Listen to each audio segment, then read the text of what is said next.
Yeah. Hey everyone, and welcome to the first Esoterica Street special. Now, this is a big one. This is a big one because this is our first Esoterica Street that we've done together with Mika Pearson Hello there. and the lovely Kelly Farmer. Woo! Hey, everybody. That's like my enthusiasm level at 3 a.m.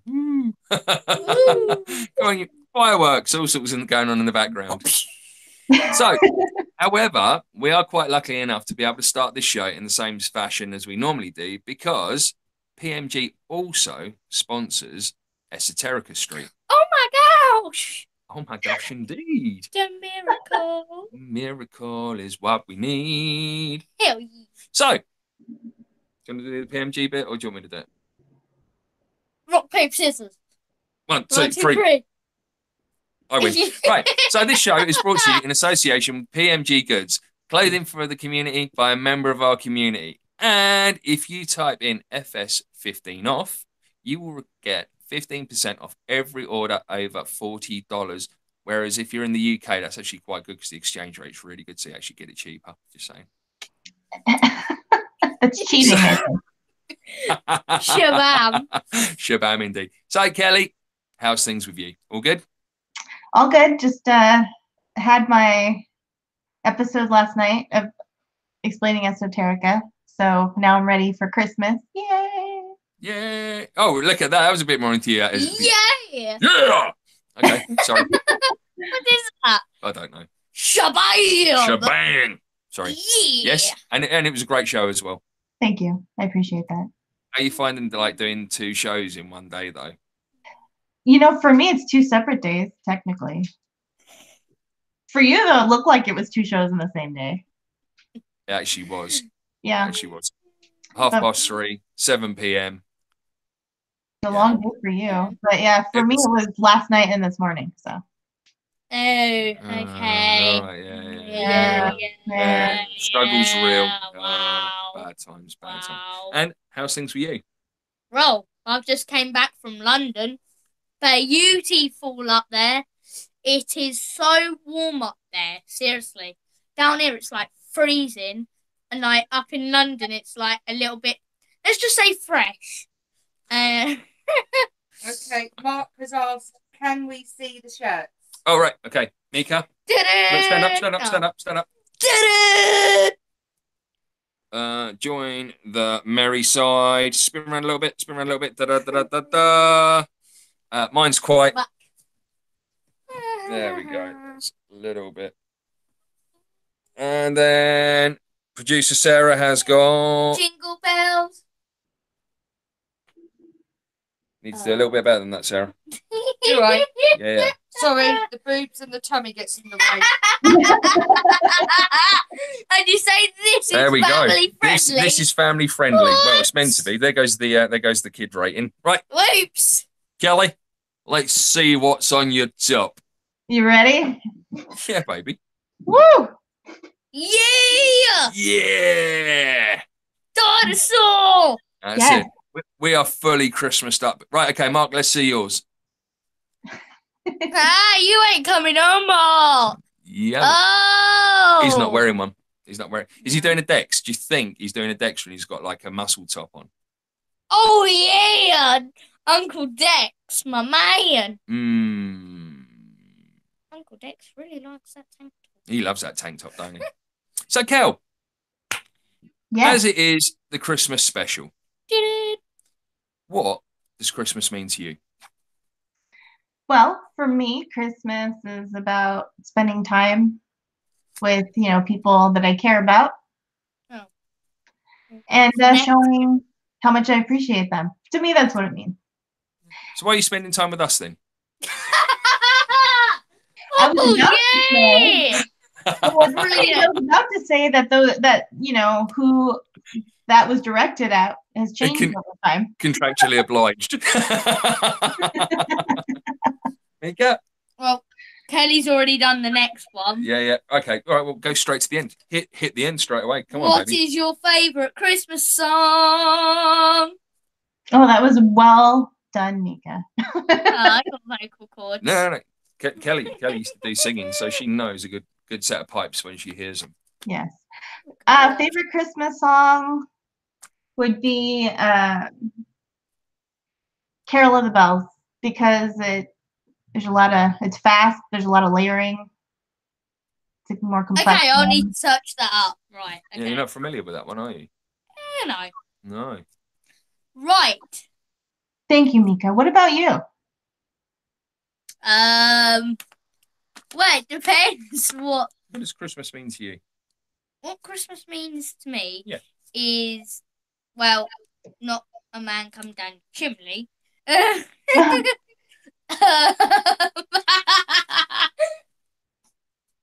me a sec. What does Christmas mean to me? It is for families to spend time with each other, not literally being out with your friends and like going to the skate park, and that's what teenagers do. You know, like when you could be sat at home opening your presents with your family. It's the point is that if you don't spend your time on Christmas with your family, then don't celebrate Christmas, because you're not spending time with your family. Family's there for a reason. Like, look, here, Santa Claus. He's well, and Rudolph over here. They're like my favourite people to have. Do you know what you've let yourself in for, Kelly? And they're my favourite people to hang out with. And yeah, I hear you, Nanny and Gaga. You know, my man. Mum, Dad watching? My man and girl. No. There's 13 people in there. Already? Uh-oh. Embarrassing. You know, the point is that Christmas is for you to all sit round a lovely table and eat roast dinner. That is the best of Christmas. You know what? I agree with you. A good Not the presents, dinner. nothing like that. The roast dinner's the best. I don't What know do if you you saw. for dessert on Christmas, though? What do you have for dessert on Christmas? Oh, what is it? It's Christmas pudding, isn't it? Christmas pudding, yeah. Covered in Actually, thick no, cream. no. No. Cake.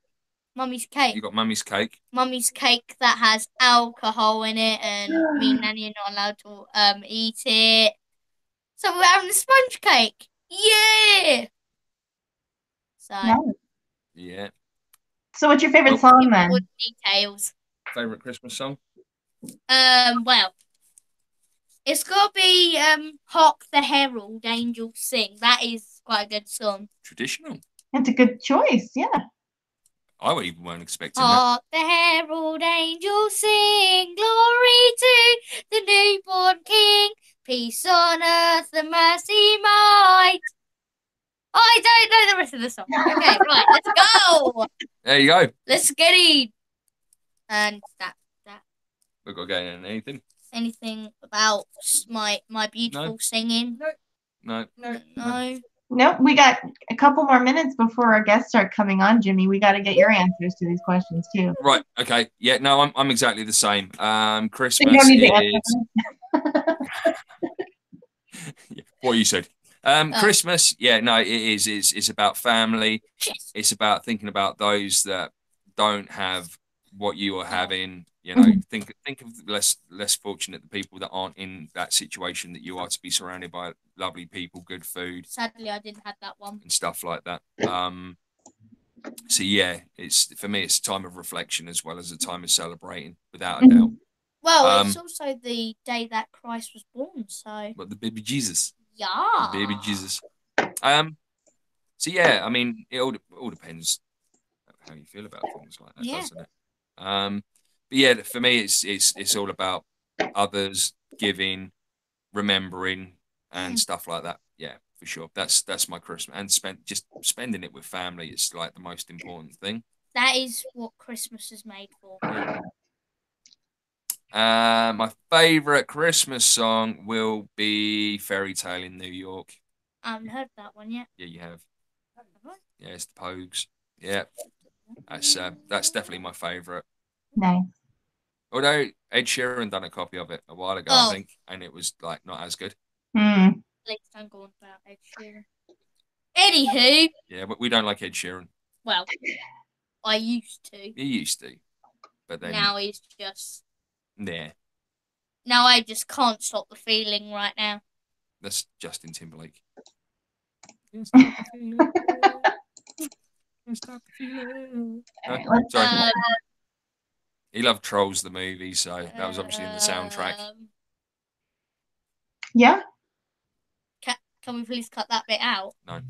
Oh. It's in there. Everyone now knows that you like Trolls. Everybody. No, not that bit. The Ed Sheeran one. Everyone. All those 7,000 people. 7,000 people watching now know. No, 16. 16. Look at that. That is the face of pure concentration right there. I have to coordinate everything in the background while you two are talking. Going back to the normal smile. That is funny. Love that. Shabam. Shabam. Is that the word for Christmas now? Hashtag Shabam. Shabam. Shabam. I think it should be the new Christmas. 15% Hashtag off. Shabam. Hashtag Shabam. No, just kidding. All right, hold on. Dun, dun, dun. I don't know what's going on, but we are waiting for the first customer. All right, first customer. Okay. Keep talking, and I'm going to send it back. Right.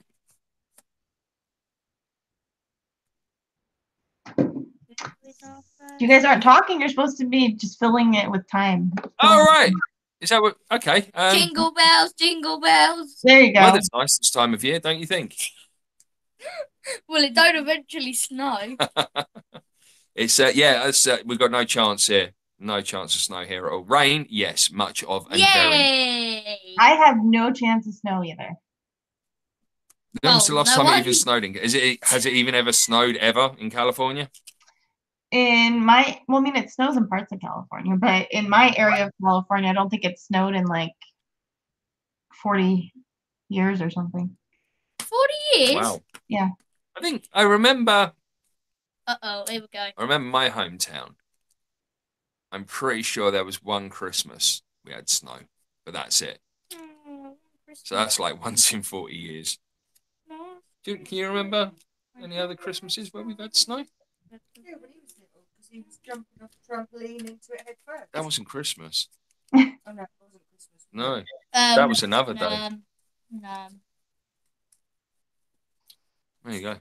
Anywho, John just said no, they had a tornado on Tuesday. Woof. Whereabouts are you, John? Seattle, isn't it? I can't believe that. Well, I've made it a lot easier now for us, Dad. Look. Oh, good lad, Yeah. good lad. Get that pad And PEG as well. Has he made it to Chicago? Who? PEG. PMG. Yeah. Pete. Pete. I really liked the picture the other day got... that he did about Area 51. Yeah. That one. Those Area 51 pictures if you look are pretty cool. on the right-hand corner of the mountains, you know when the mountains go up? Well, one of the mountains, they have the straight bit on top, right? Plateau, darling. Yes, plateau. Plateau. And you can see a little white vehicle.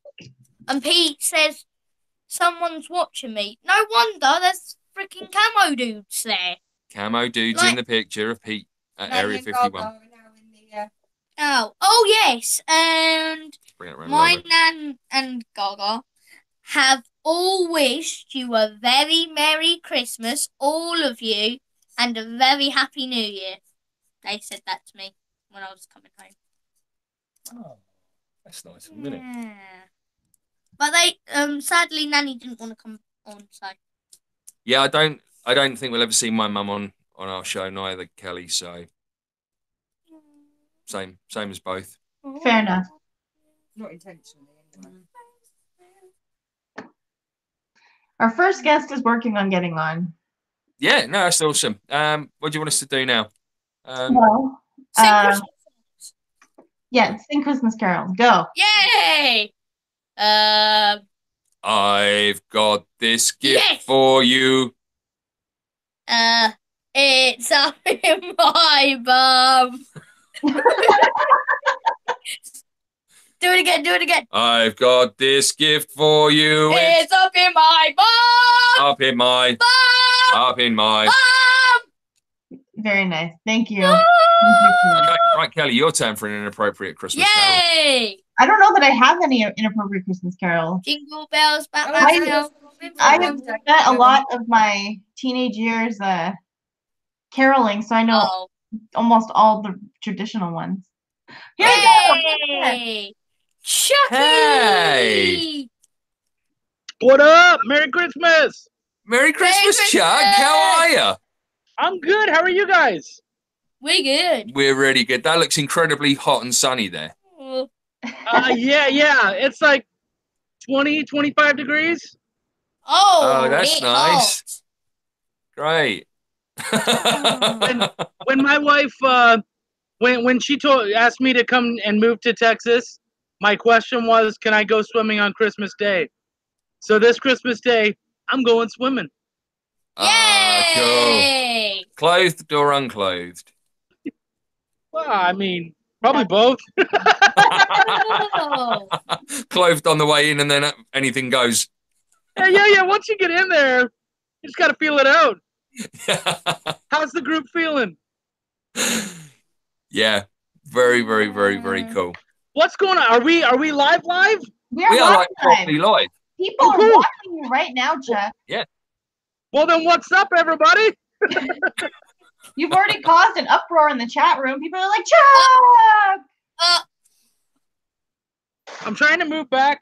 No, I don't know. I'm trying to find the right spot. That's a good spot right there, dude. Oh, you love Yeah, stop it, muffins. Sugar Bear.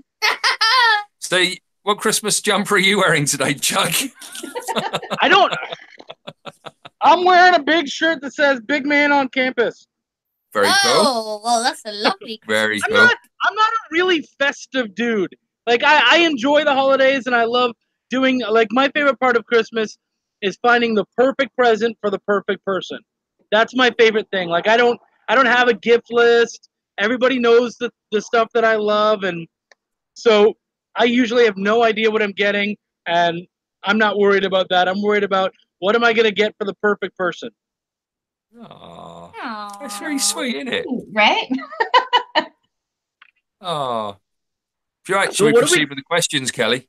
Let's do it. All right, Chuck. Mika.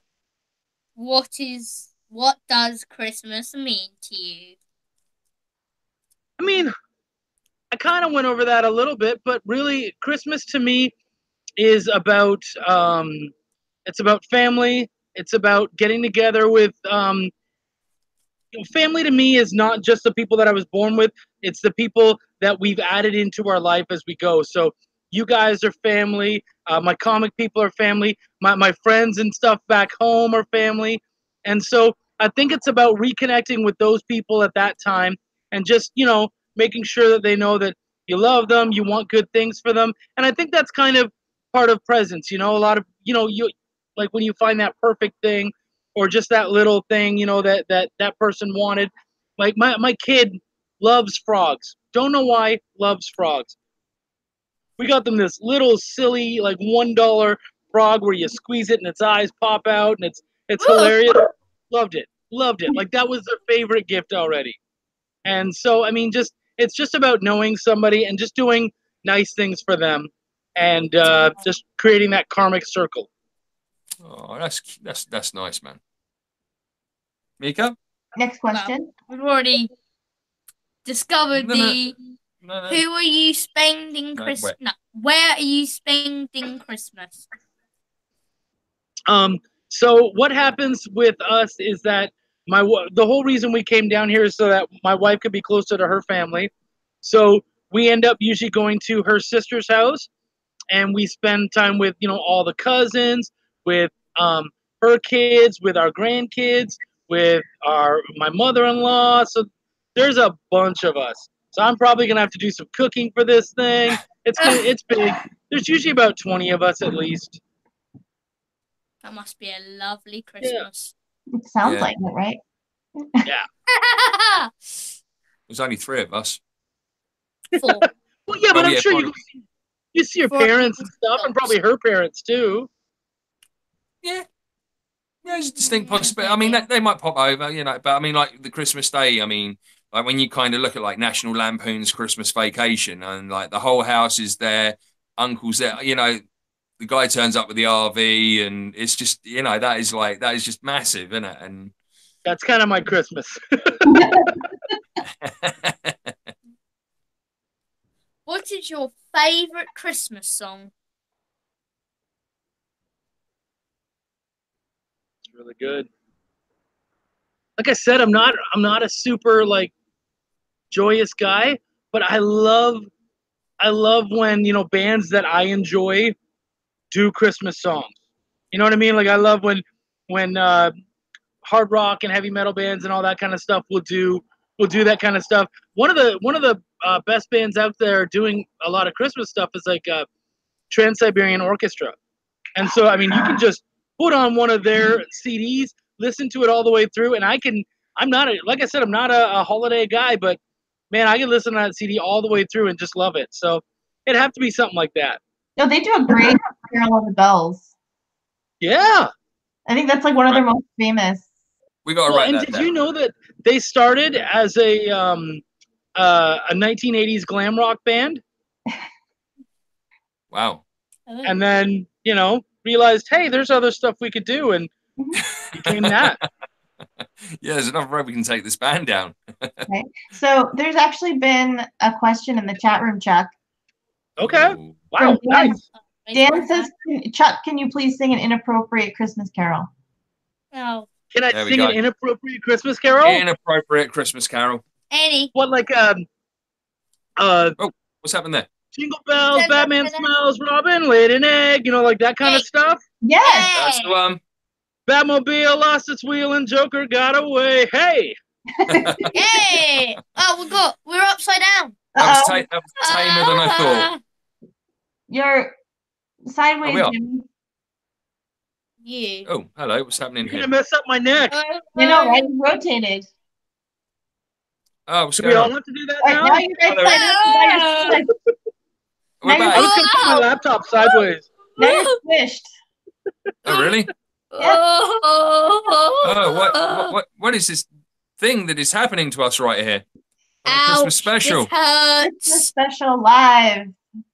This should not be happening. We're This really professionals. hurts. How do we sort this out, Kelly? Help!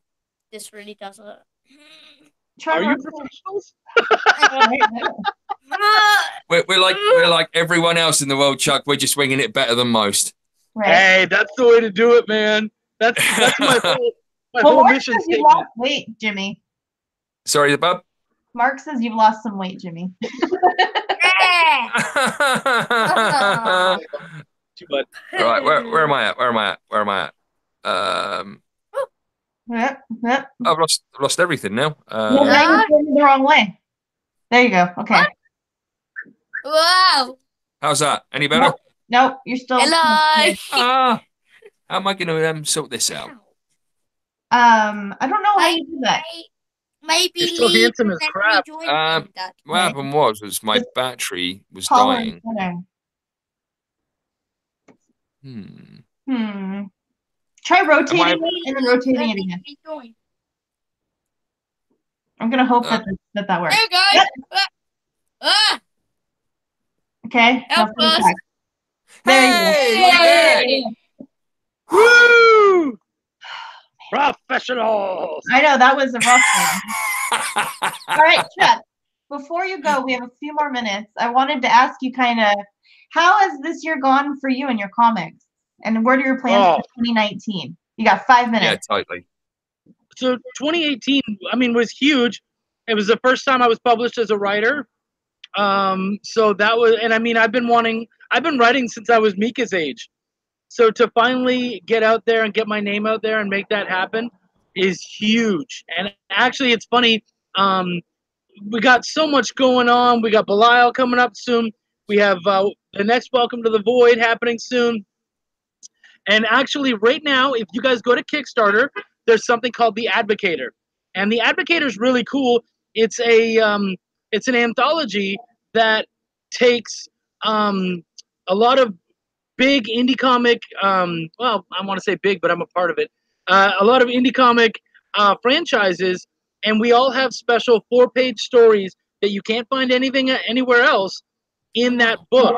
And so what's really cool about it is that by getting that book, it basically advocates for all the other people. So we have like 5 different covers, a different cover for each book, and then the main cover, which is all of us.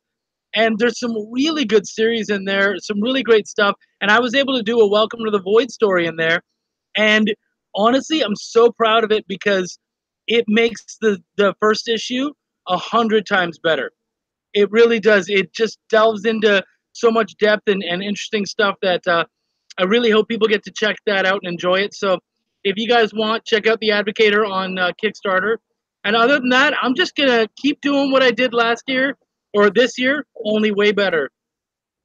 Perfect. And how's Welcome to the Void actually gone? Because I mean, it was received really, really well, wasn't it? Yeah, it was received really well. Everything's been really good with it. I had some, and I'll be perfectly honest, I'm going to tell everyone anyways, I had some financial issues, so I hadn't been able to get the books out, but I've just fixed that. I have everything that I need to send out the books except for the shirts. So I'm going to start sending out the books until the shirts come in, and then I'll send those ones out too. So it looks like those are going to be in hands in the next couple weeks, and yeah, it's going to be good. I'm excited. I'm getting a shirt. You do? Yeah, you've got stuff coming your way. So I'm excited. So when are we expecting the second part? Because I mean, I really blew my stack out the first one. I loved it. I really did. So I'm looking forward to you know what? the second I'll part. send you as soon as I have a PDF for this little 4-pager. I'll fire it your way because I think you'll like it a lot. Like I said, it really goes into depth, and hopefully that gets you guys excited. That one, I'm kind of feeling like it's probably going to end up having to get pushed back a little bit, but I'm betting like May, around my birthday time. Awesome. I'm looking forward to it. Yeah, me too. I'm really excited. It's coming together, and of course, you guys get to see Sabrina in her ranch and stuff. So that'll be really cool. Yeah. In it's cartoon mostly all about her time. that issue. So yeah. Wow. Yeah. She gets to be. She's a real badass in this issue. So you guys are gonna have a lot of fun with that, I think. Well, we know her in real life, so yeah, I think we know what to expect. She's a badass. She really is. Everyone loves Sabrina. All right. And hey, I wanna send some love out to that producer of yours. Sarah's freaking awesome, and I love her tons. Oh yeah. There she is, producer Sarah. Good to see you, lady. I love the sweater. Thank you. It's a really old skating. And I got my You antlers guys on. are just the right level of crazy. I love it. Crazy, festive, insane. Gotta do it. I love it. No, man, I'm not that, so I appreciate it in others. Well, we're not normally. We're just doing a Christmas special, Chuck. Hey, you're doing it right from what I can tell. Right. Believe Who else me, do we have there's coming up? Probably another 6 or 7 Christmas jumpers downstairs. Right. Well, right. As soon as we're done with you, Chuck, we're gonna have Dexter on, so we're excited for that. Sweet. Yeah. All right. Well, I do have to run. I'm still working, but lots of love to you guys, and much love to all the rest of the guests. Take care, guys. Yes. Thanks for coming on, Chuck. Merry Christmas. Thanks for having me, guys. Peace. Still out, buddy. Be cool. Stay back, Tappy. See you, homie. All right. He's like little Jimmy Church is unreal. It's very cute. I'm sure Jimmy would appreciate if he heard that. Yeah. All right. So Fascination I just Street sent our and invite to Dexter, so hopefully Dexter will be on in a moment. I've got this horrible feeling he's just going to be there in a towel and like his hair wrapped. Oh, right. Yeah. He's gonna take a shower. You got anything going on yet, Sarah? Watch Fascination Street and Fade No. to Black. Any questions, It anyone? makes me You're more than welcome, smile. because we've got this little bit of time in between guests, so Yes. it fills it in quite. Oh. Oh. Ho, ho, ho.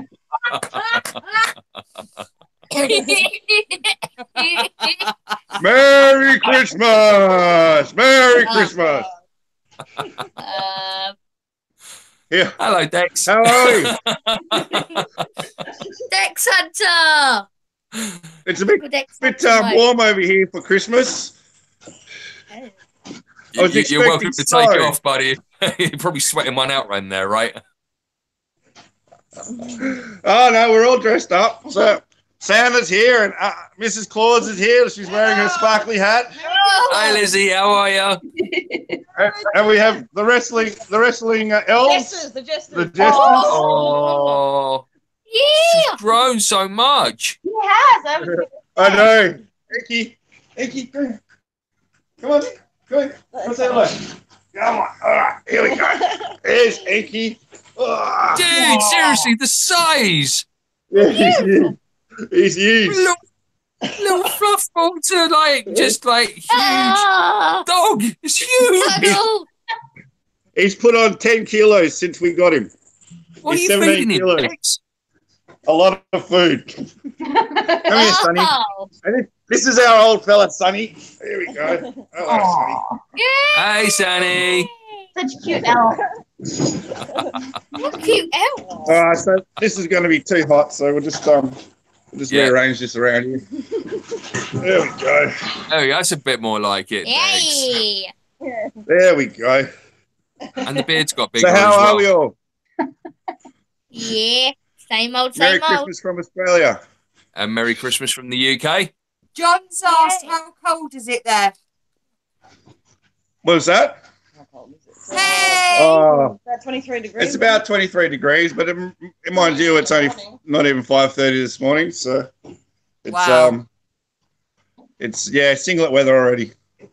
It was 37 yesterday, so Wow. Goodness gracious, we don't even get that in our summertime. no, it's been hard because I'm from Perth, and Perth is a very dry, hot area, and over here in Queensland, it's more tropical, so it's very muggy, low humidity, and I'm suffering, but I'm getting used to it. Wow. Unbelievable. I could So, never yeah. imagine hot weather on Christmas. Well, I've only ever had, I think, when I was 8, I spent Christmas in Glasgow, and so we had snow for that. So that was the first time I've seen snow, and I've been around snow. But I'm used to a hot, dry Christmas. Wow. Snow's overrated anyway. So I hear. Right, so Mika and Uncle Dex. How are you, buddy? Yeah, I'm good. It's, Awesome. You know. What questions have you got for Uncle Dex? What Hang on, does just Christmas mean? I just got to hit my River Moon coffee, Fade to Black blend. Oh, okay. Are you on commission? I hear you're looking for sponsors, so I just thought I'd have a sip of my coffee before we talk about anything else. Get it? River Moon Esoterica Street. Blake. Go on, let's go, Mika. What does Christmas mean to you? Well, Christmas means to me a time to get together and forget all your worries and all your differences and just celebrate being alive and having beautiful people in your life. I've never been a very big present giver. My presence is always my presence. As if I show up, then you get a present. That's it. So, I don't know, your birthday present's pretty killer, mate.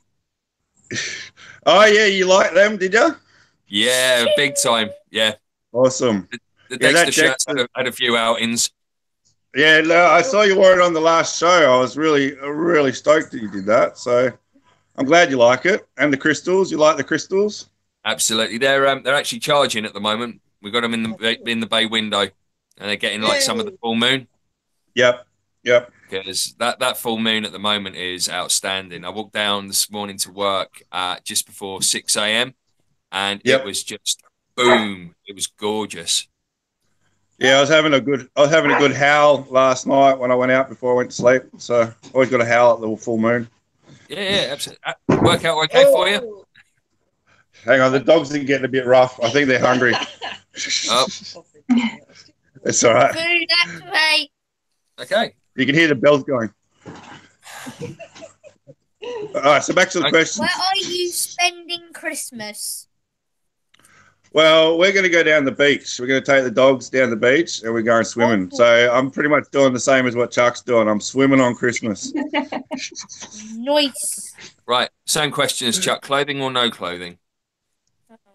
Well, it depends on how many people are down there because usually they get a bit upset when I go in my birthday suit. So I'm surprised they can see anything under the beard, mate, to be fair. Yeah, well, it's getting there, isn't it?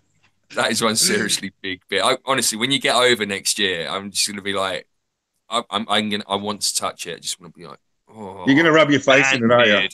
That's man. That is all man. Yeah, I will get it on camera for everyone to see. You can. I'll put it on your face like this, and you can feel what it's really like to have a beard, mate. Well, I'm going thin on top, mate. So you could actually fill me in a little bit on top. So that'd be great. Oh, I can lend you some of this as well. I got plenty. Oh, sweet. So we should definitely do our own series when you get over. Definitely. Sounds good. Sounds good. I'll be the camera guy. Oh no, Kelly. You're in the midst of it all. Oh, am I? Oh yeah, you're right in the middle. Seriously. You're right in the middle. Yeah. We'll be Jimmy and me on either side. You're the filling in a Jimmy and Dex sandwich. It's all right. We're talking about when Uncle Dex comes over. I'm going to get it. Right. So, sorry. Carry on. What is your favourite Christmas song? Favorite Christmas song? Well, I don't know if I really have one. Like, I was going to play a song, but then I thought there's the whole copyright thing going on and that. But like, it is Christmas, so I have a Run DMC song that I like. It's called "Christmas Is." It's really great, and in keeping with the rap theme that Kelly started yesterday, where we started talking about rap. Yeah. So, yeah, no, I don't really get too much into Christmas, but I suppose I did when I was a kid. But as for songs, I think I get a little bit sick of the Christmas songs in the shops and stuff and that. The traditional ones, anyway. I like something that's a bit different. So, Hello. So that's it. Run DMC. Sorry. Christmas Is. So I thought we had something in the chat room there. Yeah, no, that's cool. That's doesn't get much better than that. We seem to have a bit of an occurring theme with our guests at the moment. There's alternative artists and alternative Christmas songs. Because you're right, some of them I listen to and I just think, I've been listening to the same song for like 30, 40 years. Just stop it now. Yeah. So, I mean, when was the last time there was a decent new wave Christmas song? Well, that's right. I haven't heard one for a long time. No, it's true. Let's the Run DMC do one is Christmas in Hollis and Christmas Is. So they do a couple of Christmas songs that I play them every year. So, but yeah, I think I've got a couple of CDs. I mean, anyone use CDs anymore that have all sort of the 90s popular singers all singing Christmas songs and like their own versions. So they're like add a bit of spice to it. So they're the ones I like to listen to, not the traditional ones. Bit of Spice or bit of Spice Girls?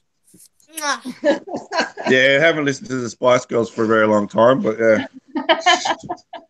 That is so coming up on the playlist later, Lizzie. Hey, before we go too far, and I have to go, have you heard of Festivus? Because today is the 23rd over here, and Festivus is on the 23rd. Do you know what Festivus is from? No, go for it. Festivus is celebrated by George Costanza's dad, Frank, in Seinfeld. Right, and it's on the 23rd. And instead of celebrating Christmas, they used to celebrate Festivus, where basically they had an aluminium pole instead of a Christmas tree. And instead of giving gifts, you all stand around the aluminium pole and air your grievances for the year. So this is what I prefer to do, is just get it all off my chest on Festivus. So this year, I just want to start now. Like this year, no, it's been a fantastic year, and I've got to meet all you guys this year, so I got no grievances. So yeah. So before you have to go, Dexter, can you tell us what your plans are for 2019, especially with your show, because people are kind of wondering what's going on with that. Okay, well, yeah, well, I'm still yet to have a bit of a proper chat with Willow. But yeah, so the show's been put on hold because Dex had a bit of a hard end of the year, and I had to get myself together. And I'm starting to feel a bit better now. I had about a month where I wasn't feeling too well, so I put everything on hold. But basically, with our show, Inspired Truth, we're going to probably kick back off in February. And I'm looking at trying to turn it into a bit of a talk show. So I'd be interested in having you guys on as a regular chat feature, and we just sort of have a group of people that talk about the issues in the community rather than do specific interviews. I'm feeling maybe I want to open it up more to have just a group chat rather than just one person talking and being asked questions. Not that I don't want to keep doing interviews, and that's something that I'll look at in the beginning of the new year. But I'm also starting my landscaping business come the beginning of February, so I'll be out there doing extraterrestrial gardens. Our designs are out of this world. All right, we love that. So that's going to kick off, and once that's sort of started and I've got a bit of chance to get out there, put some flyers out and advertise, and we've got some work coming in, then I can focus on my projects that I'm passionate about. So, and I've got a few people in the works there for interviews that have said they'll come on if I want to do interviews. So yeah, we'll just see how it goes for January. We're actually going to Uluru on the 11th of January, and we will be seeing a whole heap of people at the conference there for 3 days. We're there for 5 days out at Ayers Rock, the big rock out there in the middle of Australia. And Tracy Ash, who was just on Fade to Black on Monday, will be there. And also, as Jimmy Church has informed me, Alexis Brooks, who he did an interview with about a week ago, so she'll be there. So I get to meet these lovely people. Wow. And I'm actually thinking, Jimmy's asked me to be the producer at large, unofficially. I don't know about that, but he said it on the radio. Everyone heard it, so I'm running with it. It's a done deal, mate. It's a done deal. It's a done deal. So I'll be wearing my Fade to Black shirt, and I'll be out there doing some interviews. I'll even maybe do some live feed on the fan page there and just get a few of the people that are doing the conference, doing talks. And hopefully we'll get some footage of our Skywatch, and we'll have any visitors from Star Nation that come and say hi. We'll hopefully get some footage. So that'll be really good. That'll be cool. So that's the beginning of our year. So, yeah, I don't like to go too far into it because we might not get there. So that's the first couple of months, and that's where I'm planning at. So that's a strong start, mate. That really, really is. And, of course, in July, I think we'll be in the UK. So we're really looking forward to that one. Possibility. I mean, the invite is still there. Yeah, no, we've just got to buy our tickets to get over. We've got the Awakening tickets, and we've got our room for all of us ready to go. So I'm looking forward to a big 2019. It's going to be huge. Yeah, no, big time. It's there's so much coming up. There's so much going on. There's so many different projects. And I think like everyone that's kind of associated with us or within our circle, I think they're actually going to be blown away by what we are going to be pulling off next year, because we've got some big stuff. I mean, very, very big stuff on the way. So, you know, and it's only through sort of like all of you guys that have stuck with us as well that we can, you know, think about even going into different projects or even thinking kind of bigger than we've thought before. So, you know, once you've got that around you, then, you know, the sky is really the limit. Yeah, that's it. So the dogs have been quite loud. I've just got to hold one down so I can hear. No, they're all good, mate. Absolutely cool. They're having fun. They're actually hungry. You'd see Dougie, but sadly he's kind of laid on his back, and that's it. Right. So sorry. We're up with Dex, are we, Kel? We're up with Dex because we got more people coming on. Okay. Question for the chat. Oh, okay, go for it. Quick. How about your favourite Christmas movie, Dex? Christmas movie. I don't know if I have a favorite Christmas movie. I can't really think of a favorite Christmas movie.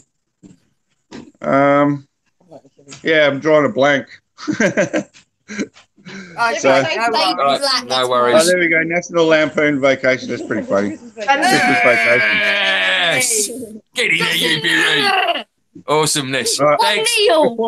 Before I go, I just want to shout out to the whole crew. Everyone, you all know who you are, that's been supporting us all this year. It's my show, your show, Kelly's show. So thank you all of you in the chat room and all of you that watch it. So, yeah. Merry Christmas. Merry Christmas, buddy. Merry Christmas, Lizzie. Next year. We'll see both of you next Bye, week. darlings. Oh, wow, this is awesome. We love Christmas. Jeanette has asked Yay. what your shirt say. I am your father, Jeanette. Oh, I can't. And Sorry. it's got Christmas at the bottom. Sithmas. Merry Sithmas. No, it definitely does say Christmas. It says Christmas. I knew that. I was just testing you. Well done. Well done. Daddy. Oh, here's our Oh. next guest. Oh, Or I guest. don't know. First time. Whee! Merry Christmas! Merry Merry Christmas, Christmas. Stace. Merry Christmas, Dan. Merry Christmas. Spin around. Merry Christmas. Hey, Wow! us fancy girls with our headpieces here. Yeah, can't mess up the hair with a hat. Right, exactly. I have I should have thought of that. Both Yeah. of you are way ahead of me on that one. Well, yes, That's- the guys do have fancy hats too. This is I'm a supposed to fancy point that out. headpiece.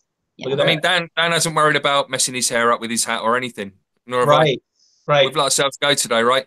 I just didn't want to embarrass Kelly because I have the exact same hair as her under here. So Oh, really? Oh. it's like wearing the same shirt. You don't want to do that. I'm No, absolutely excited not. because this is Dan's first live stream with anybody, really. It Other is. than like Yes. videos. Other than cameos for tech support, I think. Well, you were a hand in one and other bits and pieces, weren't you? There was various bits of Dan rather than Dan himself. So this is a Dan Right. debut. This Right. is Dan. Right. This is most of me. Sweater, Dan? Because I'm excited to see your sweater. Oh, Oh, it's a shirt.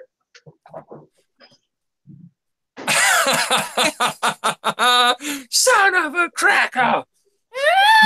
Ew. So I love mine is not funny, but it's adorable. So Merry We'll go with that. Happy, joy. peace, Wow, joy, Peace is really hope always. yeah. Christmas. What is it? Yay! Oh, always. It's the bottom. Always. Anyway, She had to stand on our tippy toes to get to I that last did. one. I really did have to stand on my tippy toes.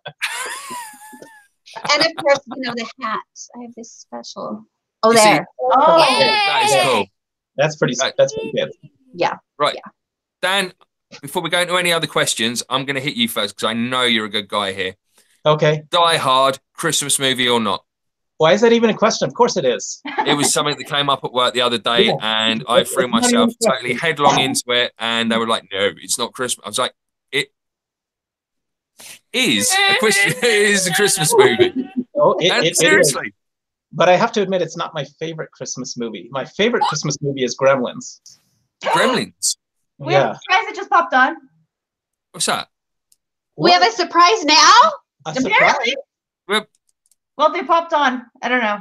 Oh, I know Okay. who that is. I saw Do you? that. Jimmy. Is it Jimmy Church? Hey, look. It's F a silhouette. 2B. Yeah, but that could just be anything. I Got think they're just. That's good Christmas music. That is actually. good Christmas Yeah. music. We'll continue Oh, on. Let's continue on. Okay. Okay, when Right. Jimmy's So, ready. Mika, questions, please, sweetheart. I'm so excited to have questions from Mika. I've just Okay. had conversations with Mika. Okay, thank you. I think you've got another one booked in. Oh, Oh my. Hello. Hello. Hello. Here comes Santa Claus. Here comes Hello. Santa Claus. Hello. Hello. Carry on with the questions. then. Anyway, what does Christmas mean to you guys? Go. Oh gosh. So I should have had some time to think this out eloquently, but I guess it's really about people that I love. Christmas is about love. And for me, it used to be about the celebration of the birth of Jesus, like you mentioned, but it's not anymore. That's not part of my belief system. So, but a lot of that practice is still like that music and those emotions, like it's all still built around love and family and friends. We have a pretty special celebration that happens tomorrow with our friends here.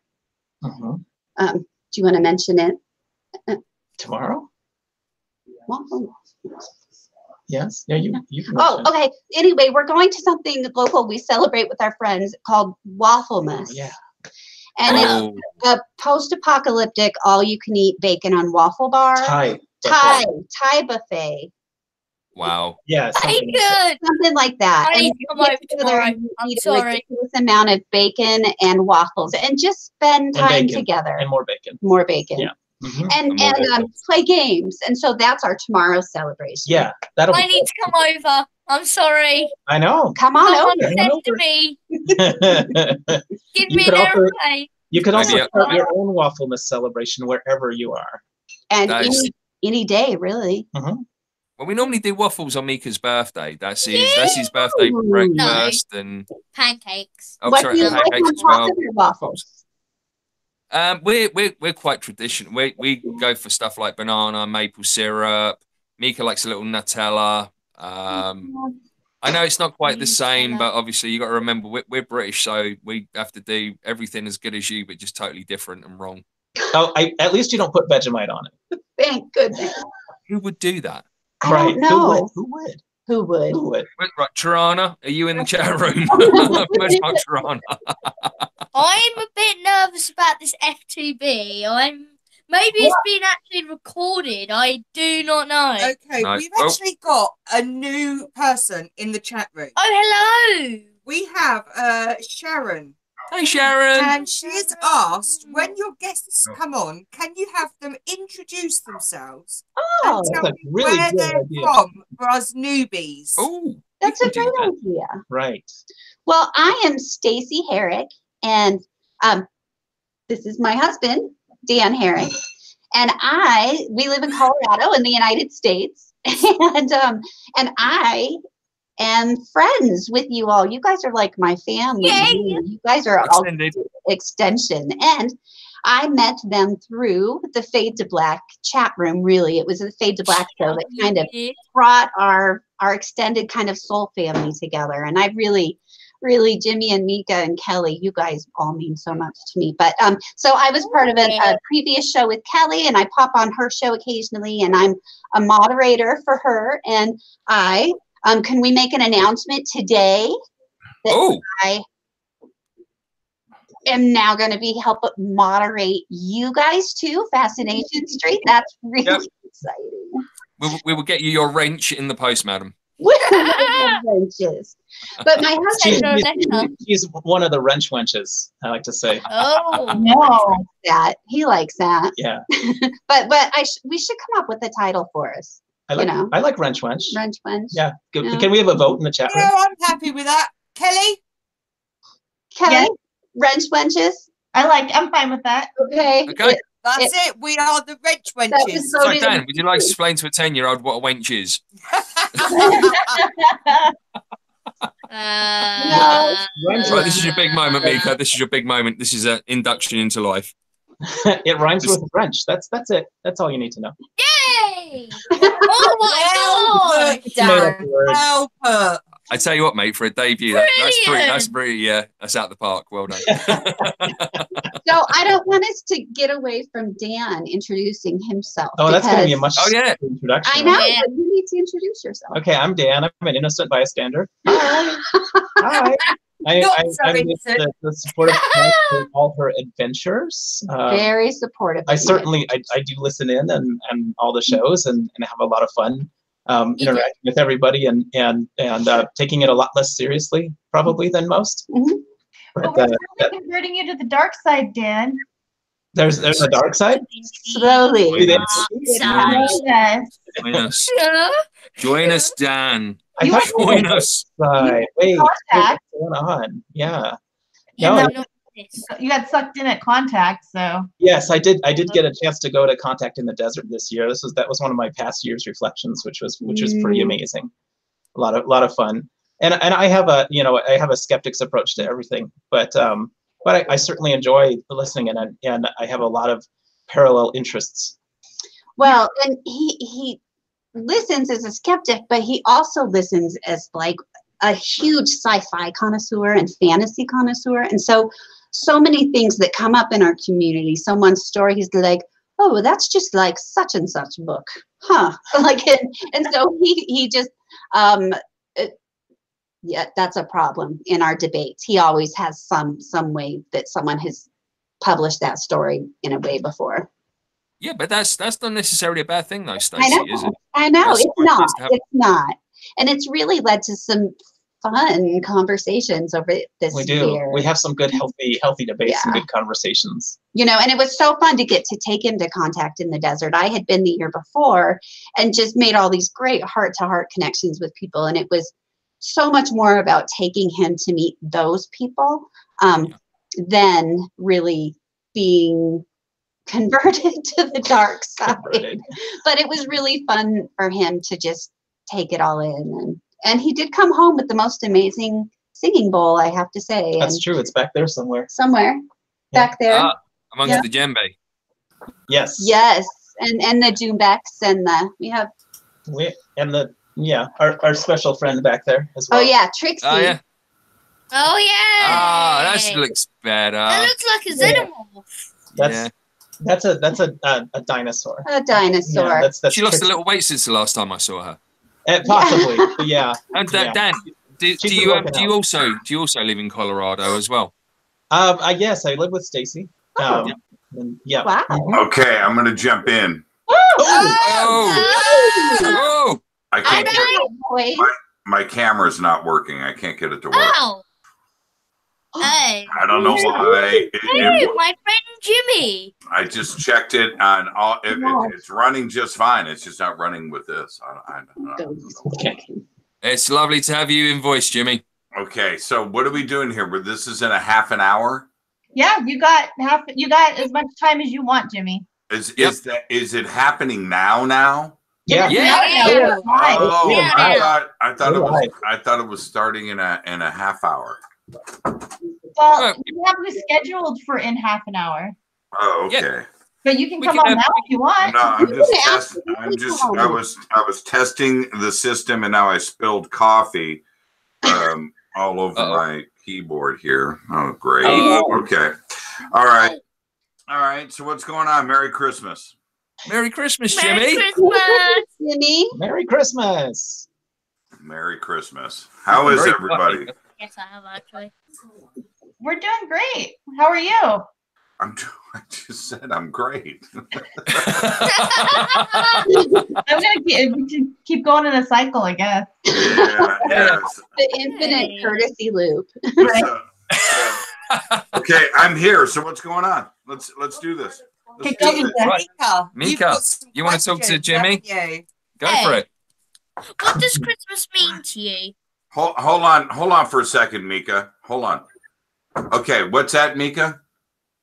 What does Christmas mean to you? What does Christmas mean to me? It means friends, family, and presents from Santa, and great food, peace and harmony around the world.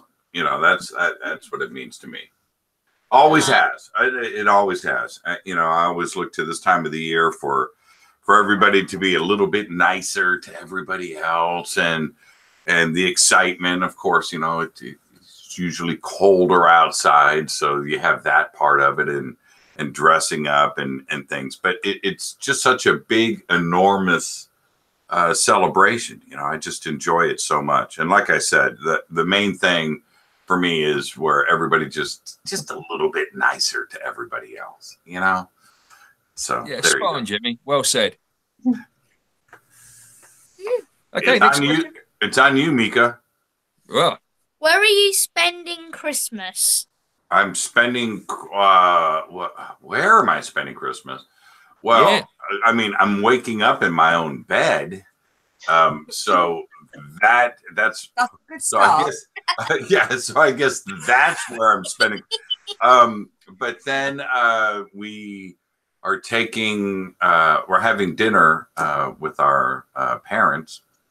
So okay, I'll tell you. This is the breakdown. You want a breakdown? Absolutely. I'll give you a breakdown. The secret. We want to be Jimmy Church for Christmas Day. Okay, this is what we're doing. We have a 12-pound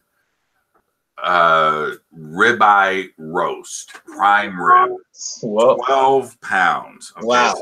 It's oh, you can't see me on the camera, but it's about this big. That's a good visual representation. Jimmy, don't exaggerate. We all know your size guide tonight. It's about that big. And so we're gonna take that. We're gonna cook that all day. It's gonna take all day. We're gonna cook that on the grill, and and it's stuffed. This is so the bottom of the ribeye is cut away from the ribs. You pull all of it up, and then raw whole garlic. It's like 30 of them. That goes across the bottom. And then you flap the flat back over, and then it's completely coated with spices. And in fact, you know what we're gonna do? Wow! I got a smaller one for today. So we're gonna, So we're gonna do a test run today. So Rita and I today are gonna have some prime rib. Anyway. So we're going to cook that and some mashed potatoes and some asparagus. We're going to cook all of that, and we're going to put all of that in the car and head over to her parents' house where they're going to have the spread ready to go. And then we just insert the prime rib and the mashed taters and the asparagus onto the table, and then we will sit and have. And then now we do a couple of things with the family on that day, but yeah, all Christmas stuff. But that's our Christmas day. And you know what? We want to go to the movies. We want to go see the name of the movie escapes me right now. Hold on. But anyway, we're going to go to the movies. Next question. Oh, I'm so sorry. Just in the background. Are you able to see our cams at all, Jimmy? Yes, I can. So there's a dinosaur in the Herricks. I don't understand. Is there something unusual about this scene? Nothing's going on. Standard in the UK, mate. Just sitting around till the dinosaur walks past. Yeah, it's just normal.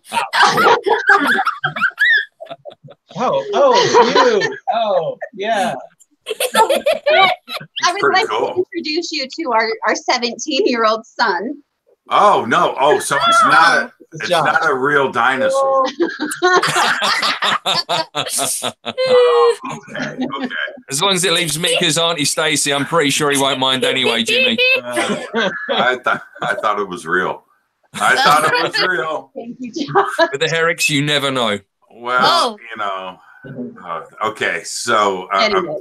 I'm just watching Kelly's face. That's probably worth more. Facebook. You never know. That is a crisp. That's the gift that keeps on giving, right there. Kelly watching the dinosaur. There we go. Producer Sarah. Right. Hey, Jimmy. Hey. How are you? I'm good. You? Yeah, you look great. You look fantastic. Everybody's all festive. I went to go and try. My daughter gave me a couple of years ago a UFO reindeer Christmas sweater, and it's the coolest thing. And I whoa! I just live on the air. Good thing. No, not in there. Good thing That's that just not wasn't coffee on over the camera. keyboard now. Good thing that wasn't on camera. Camera covered at this point. Why is it that when you sneeze, right afterwards you feel great? right? The sneeze itself is always so traumatic, right? But right when you're just like, wow. Man, yeah, she actually knows something about euphoria after. Yes. It has to do with this active sneezing often stimulates the vasovagal nerve that kind of runs back there. And that will cause kind of a parasympathetic nervous system thing with what she just said. That's what triggers it. So what was the name of that nerve again? That was a mad name. And that went way past me. Vasovagal nerve. Vasovagal. Yeah. Vasovagal. You know, Mika's here. I think we need to keep this clean. You haven't watched any of the other rest of the show yet, have you? We've already had Dexter on, Jimmy. So. Oh wow. Wow, well done. Well, and Jimmy or Mika is the one who said, oh no, who said boobs? Somebody said boobs already. Yes. Yeah, that was all right. Me. It was me boobs with the Oh no, that was Sarah. Sarah with the boobs. Oh, Mortal Engines. That's where we're gonna go to. Mortal Engines. Good step away from boobs there, Jimmy. Well done. Yeah, Mortal Engines. I'm steering the car. Mortal Engines is. No, that sounds cool. That's the new Peter Jackson movie. Yeah, the new Peter Jackson. Yeah. Mm-hmm. Have you seen the First Man yet? The First Man. No. The Mars movie. Neil Armstrong. No, I have not seen that. I haven't. How is it? I haven't seen it yet, so I was waiting for you to see whether or not you rated it, and if you were, then we were going to watch it. Yeah. But we enjoyed Lazar. Did you enjoyed Lazar?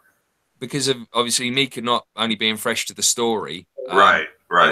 How did you find Lazar? I found it actually quite entertaining. You know, like I'm not into documentaries that much, and like that was pretty good, and that was a documentary. Well, there you go. See, it's, as they say, one man's steak is another man's hamburger. That's absolutely. That's what they say. It's so funny because when I lay my eyes on a really good documentary, and it doesn't have to be about UFOs, it could be about leaves or whatever. It could be about anything. But if I see a good documentary that sucks me in, and I'll recommend it to somebody, they'll come back and we turned it off. What? And I just I don't get it. So it's just so funny what resonates with somebody and doesn't resonate with somebody else. It's just a really, really, really strange thing. But I agree with you, Mika. Mika. I keep saying Mika. I don't know. I don't know. It's fine.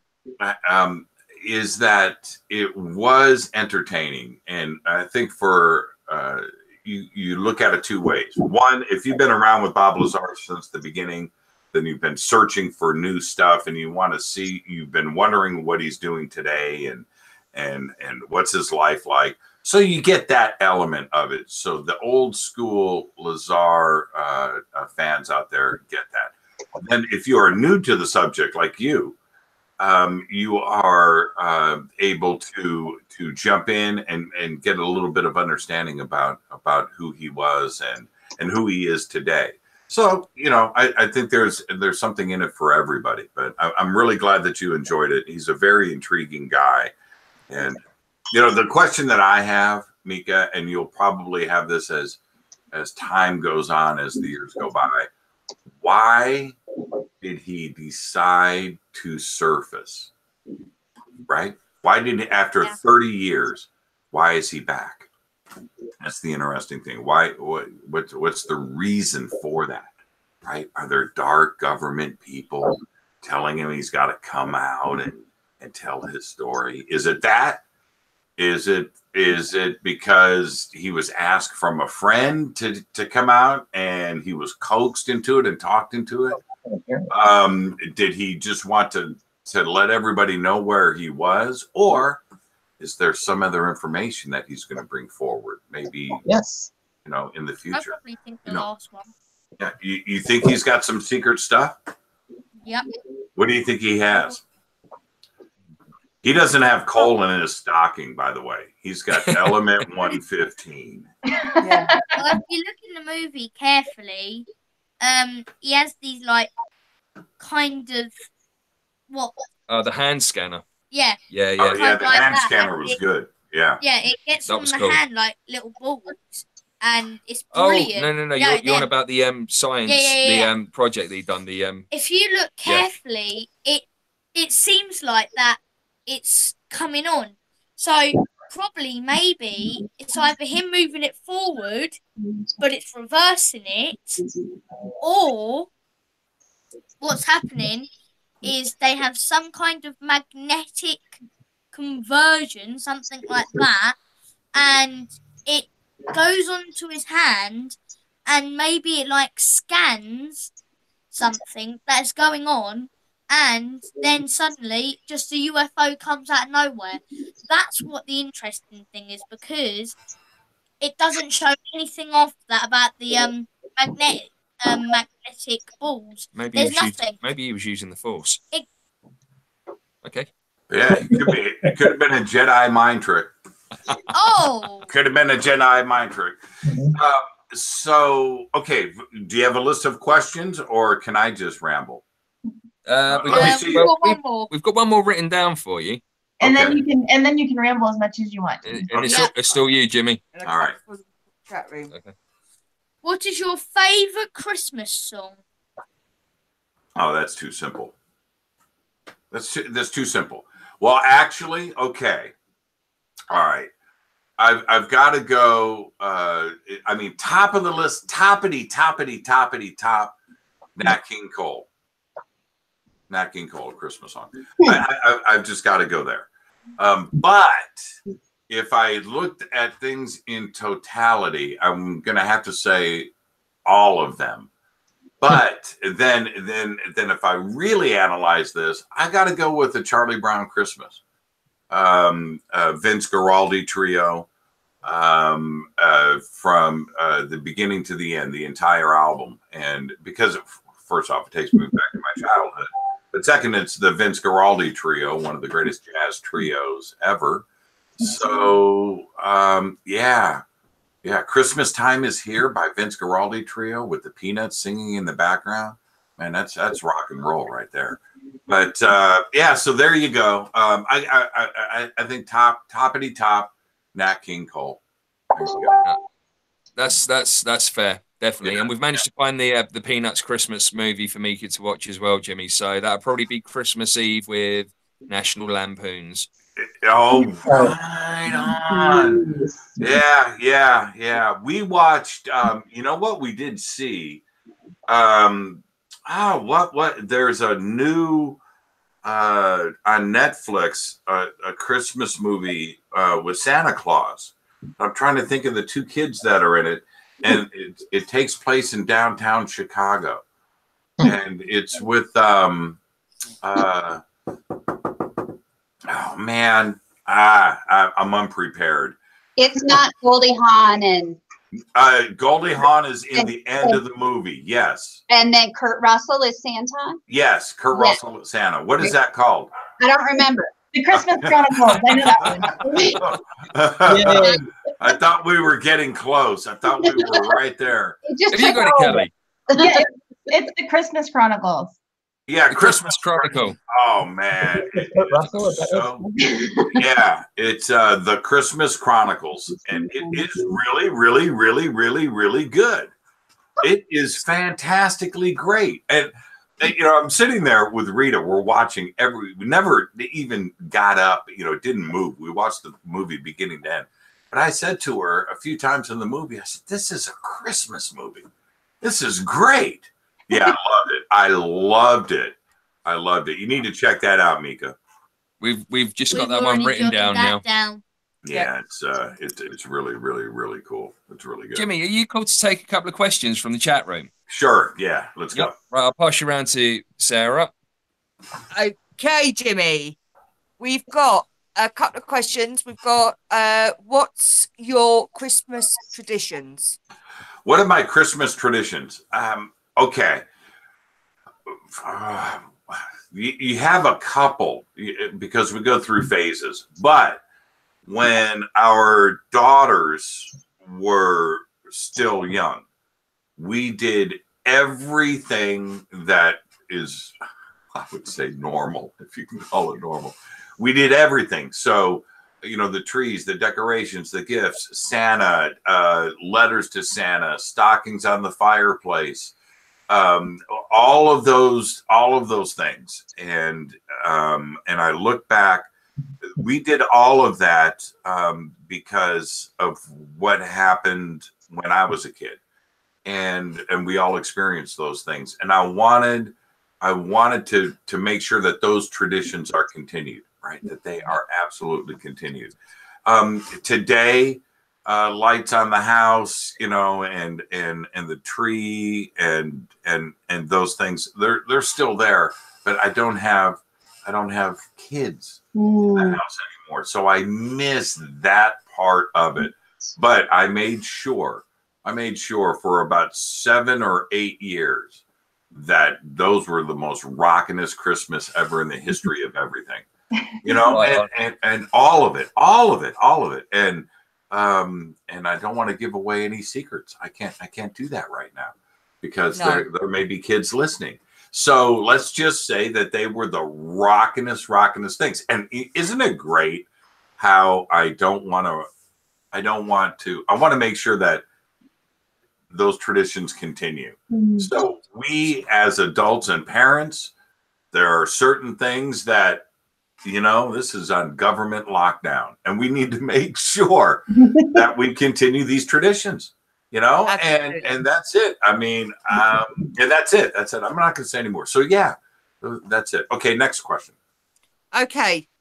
Do you grill for Christmas? Well, we've already been there, haven't we? Yes. Your favorite gift you've ever received? My favorite, the last one. The last one. My favorite Christmas gift. I've got to go back. Let me back things up. I'm going to go back to when I was a kid. Of all things, one year, my dad, Santa, I was going to say my dad, because my dad was involved in this with Santa. Let me say it that way. I got a unicycle. Oh, I got a unicycle. That's cool. And I remember when I unwrapped it, I was expecting or whatever, but not a unicycle, right? It was like a unicycle. I learned how to ride that unicycle. Now, everybody just picture that in your mind for a second. Yes. Church on unicycle. Yep. And I rode that thing all over my neighborhood for a couple of years. I loved it. I loved that unicycle. And it taught me a lot of things. Taught me balance, and it taught me how to eat a lot of food because you needed energy to go like 15 feet. That thing just took forever to go anywhere. But I loved that unicycle. I loved it. Loved it. So there you go. I'm going unicycle. Jimmy, I have a question for you. If suddenly a unicycle were to appear in front of you, would you be able to ride it today? Yeah, I think so. Nice. I think so. That was live on the air. That just might happen at some point now. See, the thing is, it teaches you balance inside of your body, right? How to correct instantly so you don't fall over. And the thought of even getting a unicycle to work, it seems almost impossible, right? But once you do, it sets up everything in reactions with your muscles to stay balanced. Years later, I was in a wheelchair for quite a while, the better part of a year. And I was sitting, somebody came in to this living room. I'm in the wheelchair, and he said to me, he goes, "Hey man, have you learned how to rock that thing up on 2 wheels yet?" I said, "What?" And he goes, "Yeah, man, that's where it's at." I said, "Really?" And unicycle. right? Because of my unicycle from when I was a kid, I took the wheelchair and rocked it up on 2 wheels and balanced it the first time through. And so, yeah. So you don't discount the unicycle experience, my friends. Oh no. Everywhere I go, I've got instant skis. It's great. Yeah, see, exactly.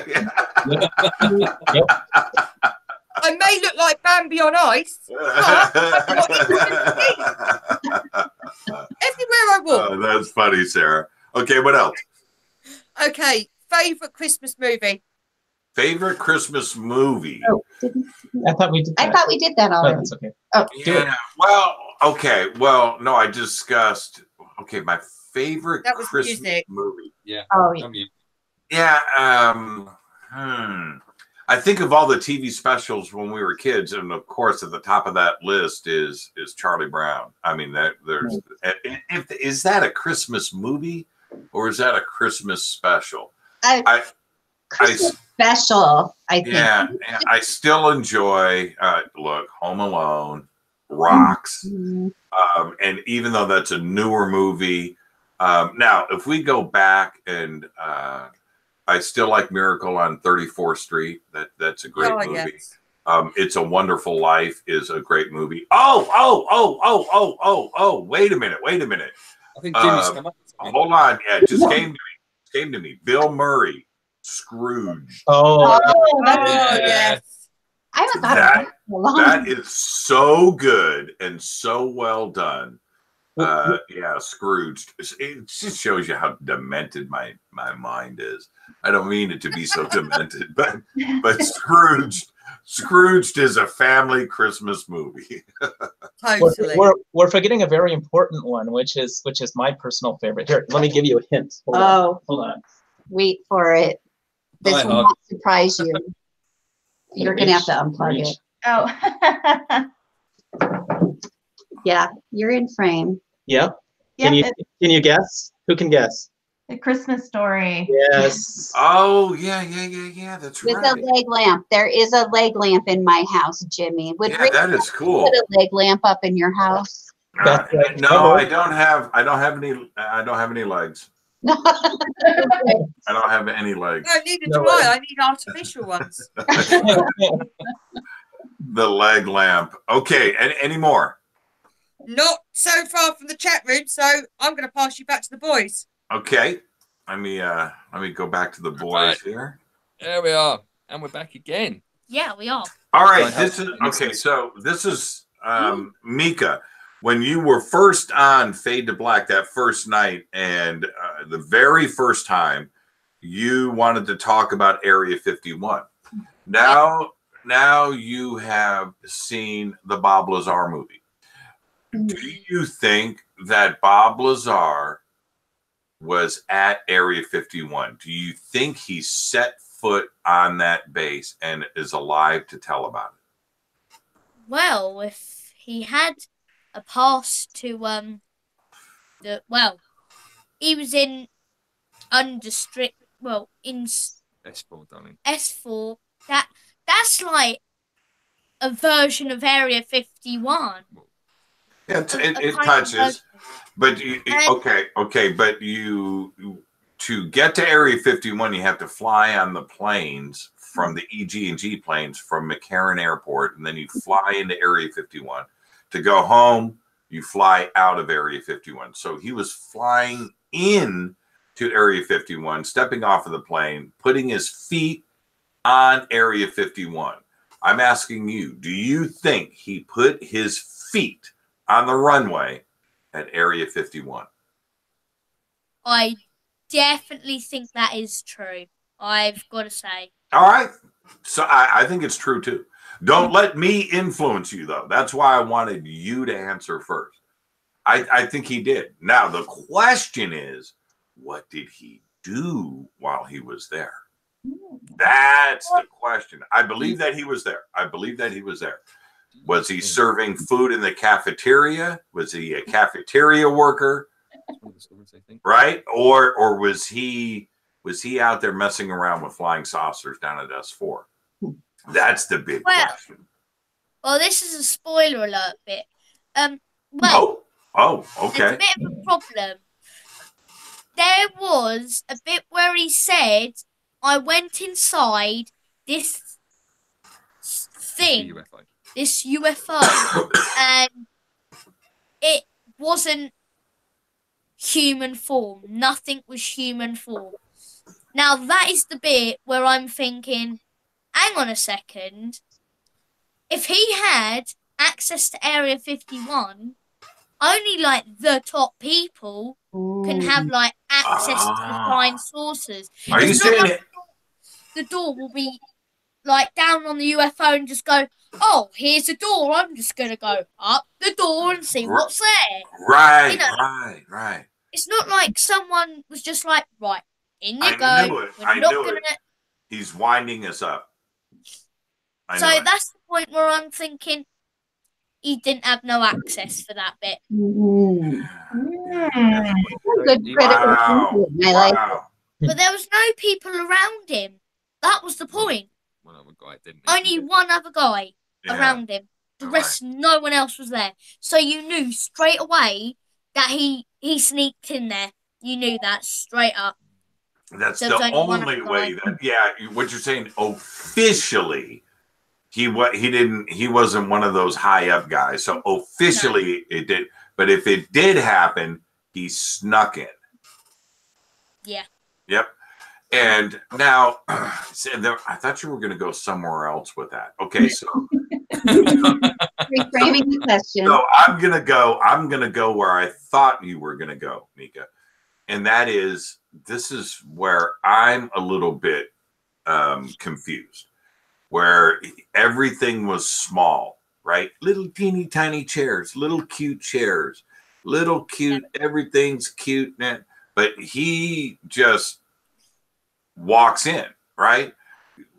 And if it was so small, it would be like you trying to crawl around on the inside of a dollhouse. Mm-hmm. You know you can't fit into a dollhouse, but you can see it. You can see the little chairs and the, and it's so the flying saucer is built for little dudes, right? Little guys. You, Mika, you might be able to go in there and stand up, right? Do you follow what I'm saying? Okay.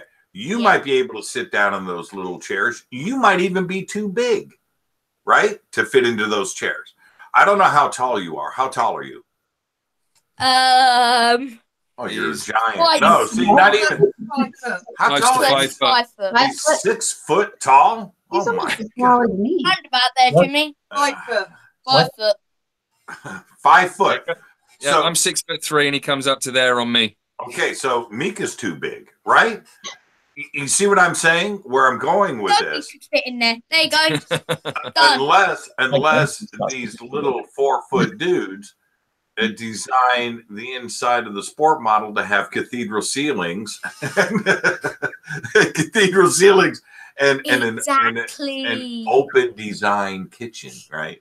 So It might look like a flying saucer, but inside it's a church. How about that? That's see that, right. So have you thought about that? That adults are just too big.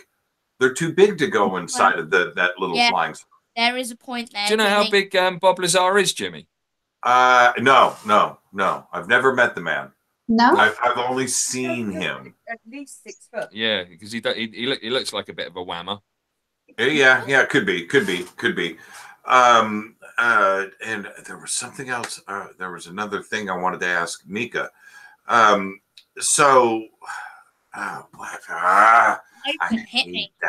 hate that.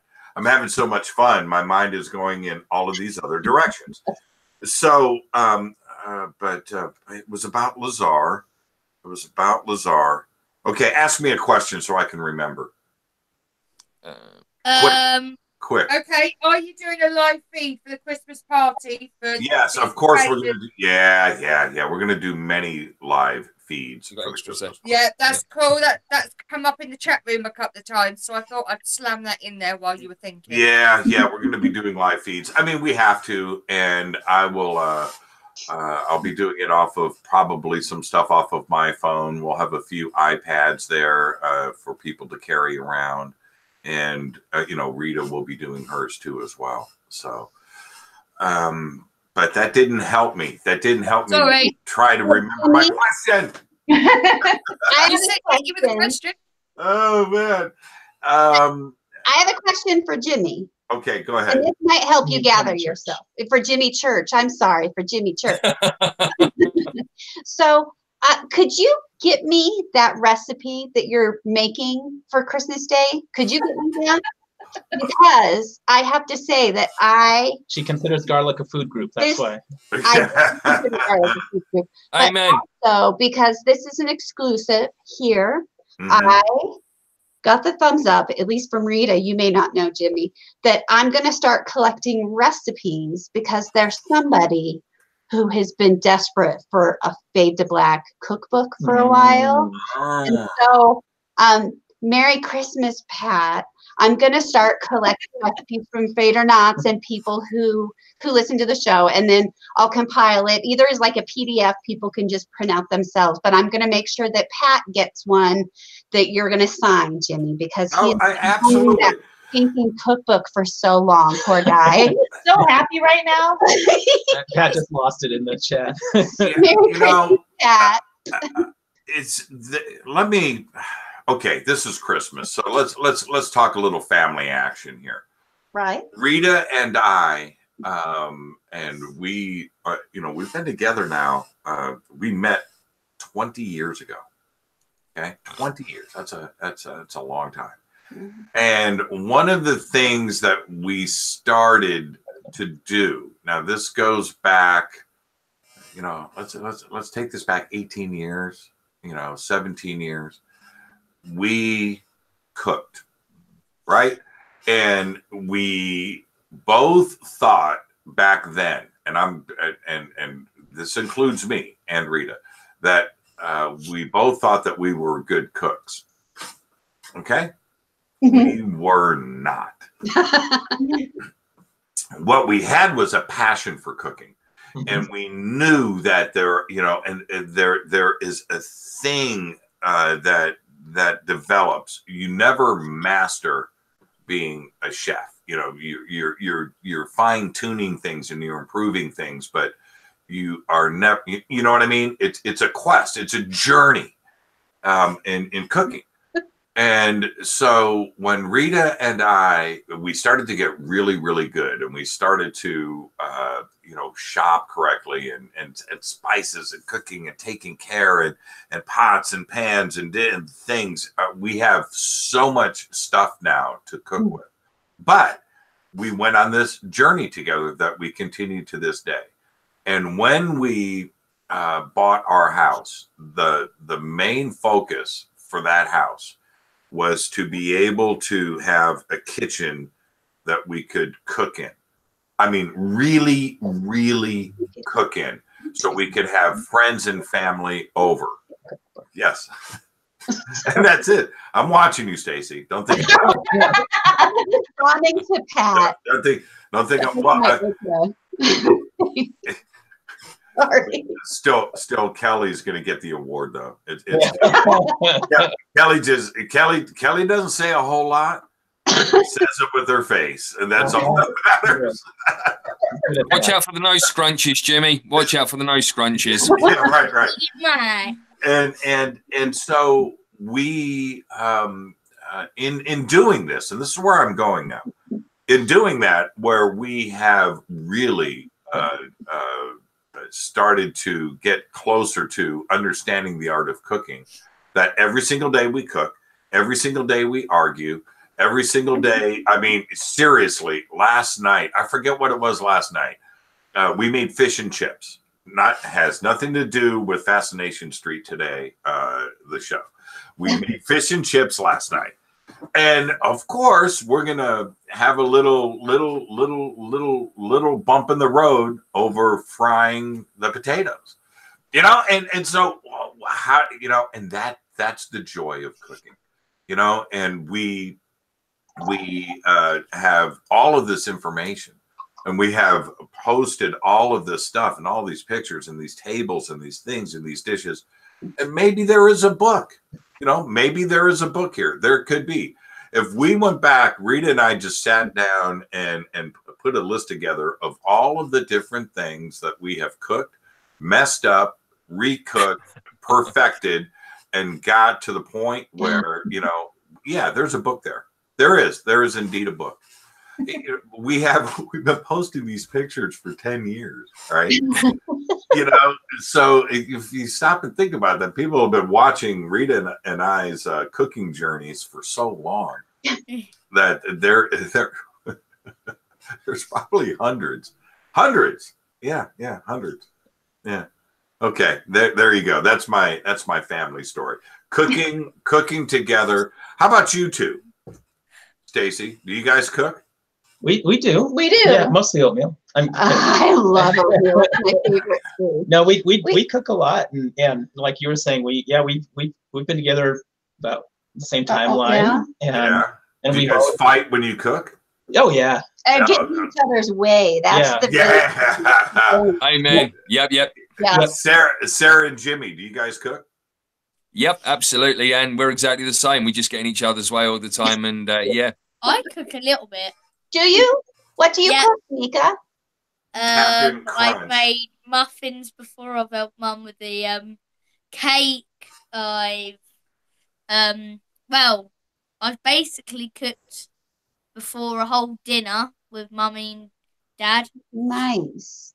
It's a Pearson family thing. What we normally do is on Christmas Eve, the ladies go off and they do their bits and pieces, and normally my dad stays at home, I stay at home, and we do all the baking. So when everything's done in the evening, and me, yep, well, you are this year. Yeah. When everything's done in the evening, my parents always come over for a buffet, and it's always the food that like myself and my dad have cooked. So. And me. Yeah, we've got it all kind of there, but it's become a family tradition. You know, it's like a bake-off between me and my dad. Yeah, who will win this bake-off? Oh. Where's the chat room, by the way? It's actually on the YouTube feed, Jimmy. It's on the YouTube. Oh, we're on YouTube Fascination as well? Street one. Yeah, we're live streaming on YouTube. Oh, I didn't know this. Well, see, now if I pull this up. Okay, hold on. Yeah, keep talking. Anything you want to retract? It's already out there, Jimmy. I thought it was just us. No. If you actually see in the corner, Jimmy, it says live. Oh. Oh, wow. He went there. Yeah. Yeah, I went there, Jimmy. Roasted by a 10-year-old, Jimmy. I'm actually in the bunker. So, cool. Yeah, I'm in the bunker. Let me Did fire you know up. this evening we're breaking Dan's duck? What's that? We're breaking Dan's duck this evening. It's his debut on video. Oh. I didn't know that. Okay, I'm firing up the East Bank of computers. Whoa. Okay. Wow. Right, so The let's load get is that going. activating. Okay, everyone, get ready for a power drain. Yeah, right. So let me fire that up, and then I'll get the chat room going. Eric Stitt has just said that Jimmy Church just got caught live with his pants down. Oh my God. Wait a minute. Wait a minute. The camera just fired up. Hey. Is it working now? Nope. No. Okay, hold on for a second. I was just about to say, he looks like Dan there. But it was Dan. If you click, Jimmy, if you hover over the screen, there's like a little gear at the top that says settings. If you click on that, you might be able to turn the camera on. Let's see, settings. No, I tried. No, it just says camera problem. It sees my camera. Maybe unplug your camera and then reconnect your camera. I did that, Mika. That'll be enough out of you, young man. That will be enough. Yeah. Did you? No, the camera's running everywhere else. Jimmy, Dan just had a good question. What's that? Did you petition the fairies to see if? I know. Hey, man. No, you know what? Even just saying that, Dan, is sending out the bad vibes. It's even suggesting that. Yeah, absolutely. I don't mess with the fairies, man. Fairies are off limits. They are off limits. Oh man. You know, I have to say, just in case Nurse Nancy is watching, so is mention of James Gilliland's robe. That is also off limits. Except you just did. I know. So Yeah. I'm going to break that curse again. Wow. Wow. What happens at ESETI stays at ESETI. Yeah, I thought his new documentary. He was sporting it a lot. Oh, is this the second part? Oh, yes, it is so fantastic. I haven't seen it yet. Oh, you have got to see it. It was so, there's so much footage that was from it, Soul Tech. And I just have to say, it is really stinking lucky to have documentaries made about this magical experience I got to have, because then I can relive it. How often do you get to sit and rewatch the Skywatch footage from this crazy event? So that's lucky. But the new James Gilliland, the continuation is phenomenal. And Jimmy did a good job in it too. As a skeptic, man. I got a minute in there. I sure am. Okay. Let me see here. Right, Dan, as a skeptic, would you go to ESETI next year? He's scared. Why wouldn't I? You're scared. What do I have to lose? No. I was just wondering, because obviously where we was going with the conversation earlier, you like to keep an active, like, skeptic mind and that. I mean, because of like ESETI being such a magical place, I mean, if we ever come to the States, that is like #1 on our hit list to go there for sure. But obviously, I mean, would you be cool with doing it? I mean, because the amount of things. So I'm going to pull a Jimmy Church here for a minute and just say, let's back up a step and let's talk about something else. Because I want to talk about, you said as a skeptic, and I just want to make sure we're on the same page here, because I think there are some different meanings of the word skeptic that go around. And the way that I look at it is that a skeptic is somebody who questions the accepted norms and is not necessarily a doubter or disbeliever, but somebody who is open and questioning. So if I were to attend, and I would attend in that mindset of open and questioning. And that in the UK with the skeptic thing, it's just sort of like a it's half glass. It has negative connotations here too, but I think that the pure understanding of it, and that's the way I look at it. Most people get skeptic and cynic confused, and the cynic is very negative. Yeah, absolutely. But no, I mean, so obviously, that's the mindset that I would approach it with is let's be open and questioning and curious. That would be cool. Yeah, as I say, I mean, it's one place we'd love to go, and I mean, I don't know, I think it'd just change everything, wouldn't it? It was pretty crazy. I think the thing that changed that blew my mind the most was the Bigfoot tracks. Like think that was pretty trippy. Tangible. Like I had a grand time watching the lights in the sky, but when I put my hand in that Bigfoot print and I could feel each toe indentation, it was like so profound. It was almost like I connected with the Bigfoot, and that was. Well, I remember Stacy, when you came walking up, right, and I was there with the kids. I was losing my mind. It was so fun. But when you first walked up, you hadn't seen it yet, right? What went through your mind when you looked down and saw that first footprint? Well, the first thing that went through my mind was I couldn't believe it was there, because it was in the middle of the field and it was so dry and hard. And every other track that had been found was where it was moist. So that was the first thing, but it was so distinct and clear. So it just made me wonder, like, when the heck did this creature go through here?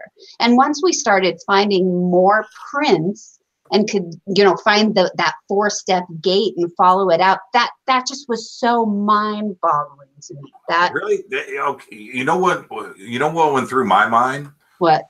Holy crap! You mean it's real? That's what went through my mind. That's what went through my mind. There was nothing out there like, oh wow, okay. So then my mind wasn't working like that. No. My mind went the whole other, holy crap, That's where I went there. And that when see, this is what was so fascinating about that, because we had at one point, we got a pretty good crowd gathering around one footprint. And that was just the one. And when I backed up, I went, wait a minute here.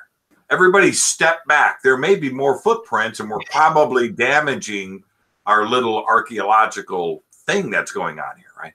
So, all right, Jimmy, you can search the whole field. It's fine. Yeah, well, but Mika, that's what we ended up doing.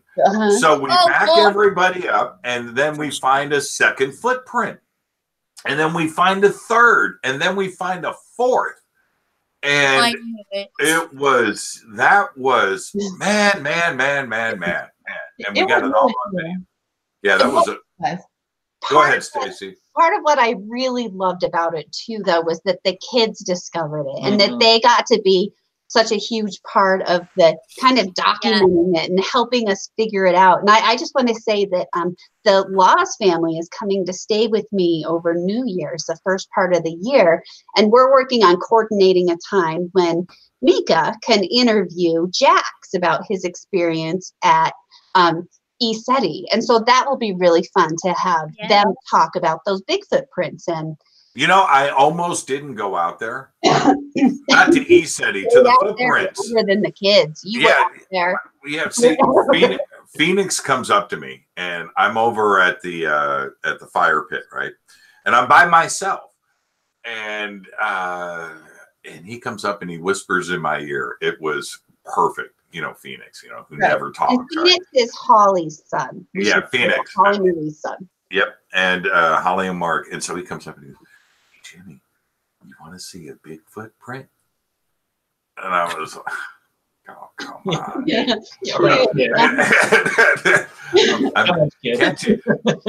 Can't you see I'm sitting here alone? Walk away.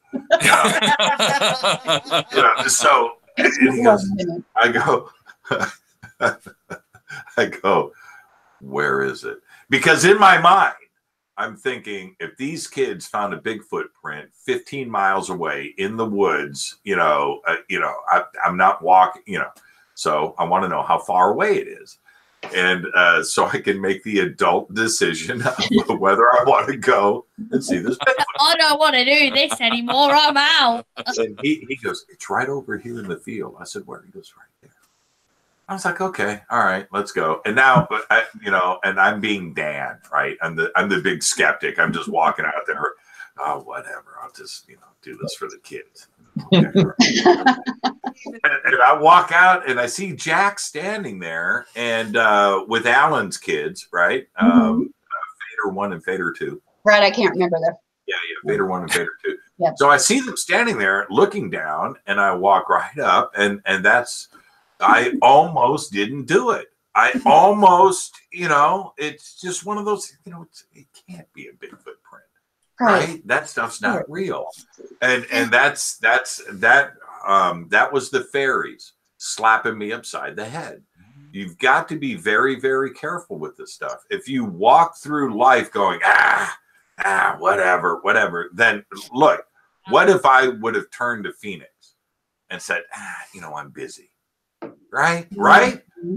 Nothing happens now. It's like Schrodinger's cat, right? It's like the log falling in the tree falling in the woods, right? If I would have said no, then the kids may have walked away from that Bigfoot print, forgotten about it, and gone and played somewhere else, and then nothing happens. Right. And that was my life's lesson right there. I really got taught a lesson.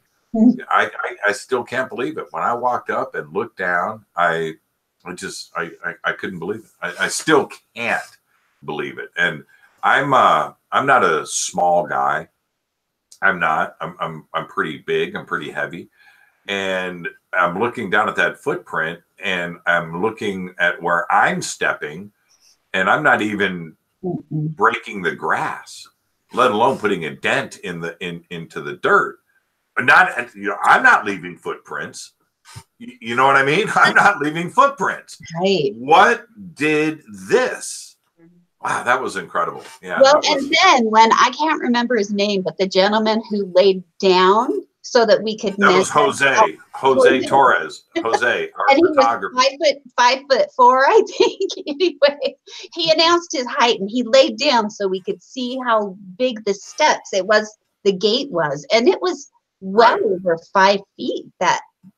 That gate, that was crazy. When I tried to do the step when he was laying down, right, and I tried to do the footstep, I almost fell over. And I'm not exaggerating here. It's just that I tried to extend my foot out to make the step, and my body didn't cooperate. It was too big of a step. I only got about 4.5, maybe 5 feet out, and there was another 2 feet that were left over. That was incredible. Still, you know, the sightings at night and everything, but I keep going back. I talked about it on the show this week. That beer can, that thing, that daytime sighting. I cannot believe what I saw. I mean, And was that your first, other than the orb that you saw, was that your first daytime sighting?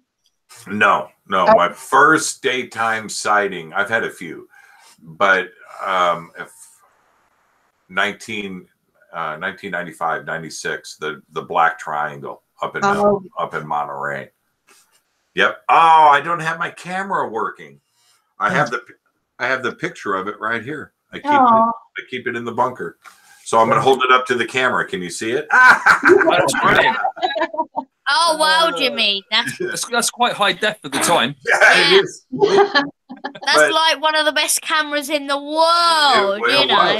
It was, and but here you can listen to it. See, it's a real photograph. I'm a believer now because I heard it.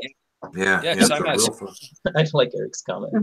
Eric was wondering if there's any suspicious tracks between the Bigfoot tracks, like unicycle tracks, maybe.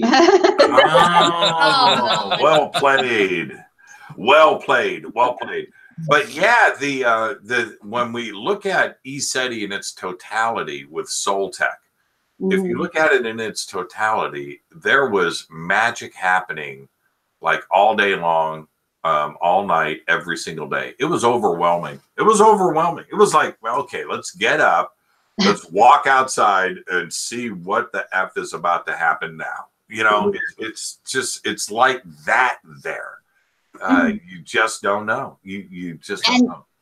I found it so fascinating that it was crazy intense even before a ton of people arrived. And then when the conference or Soltech actually started and we had 160 plus people there, like the way it amped up the way that place felt, it was just crazy.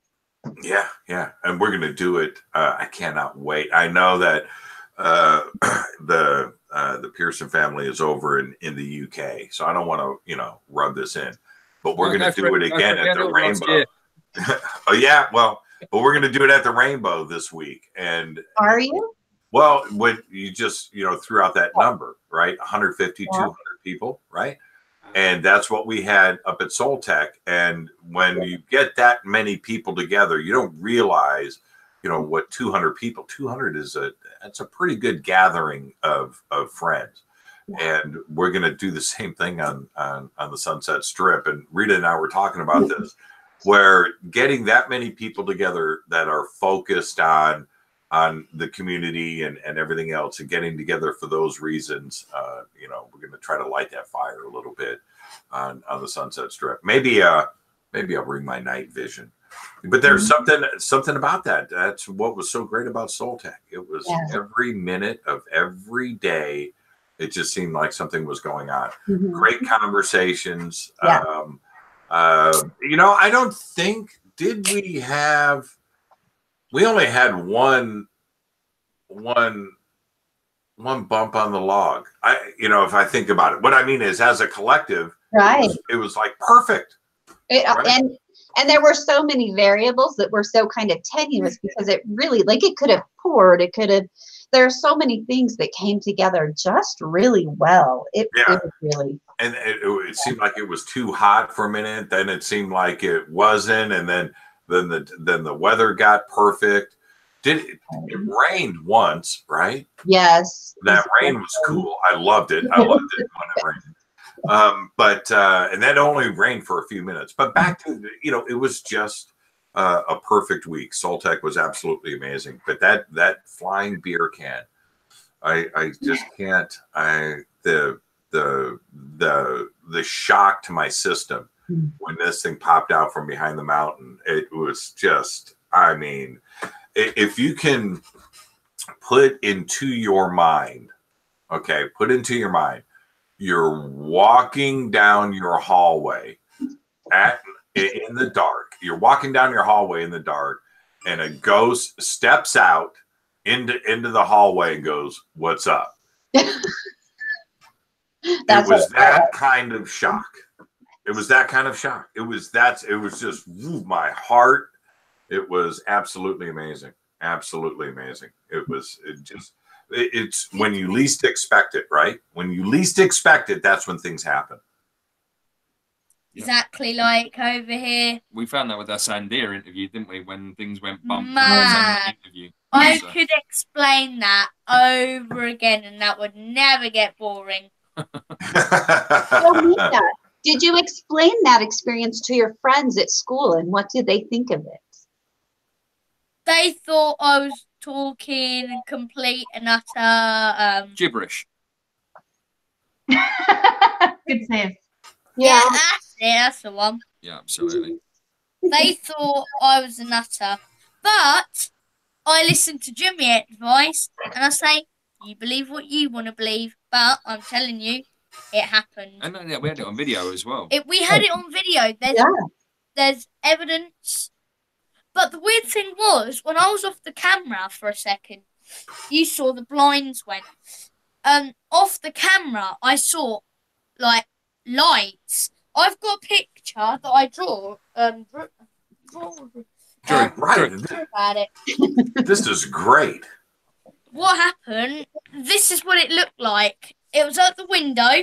What? That is what it looked like. With the lines between it? Yep. Wow. All drawn. That's what I could see out of the window. I could only see.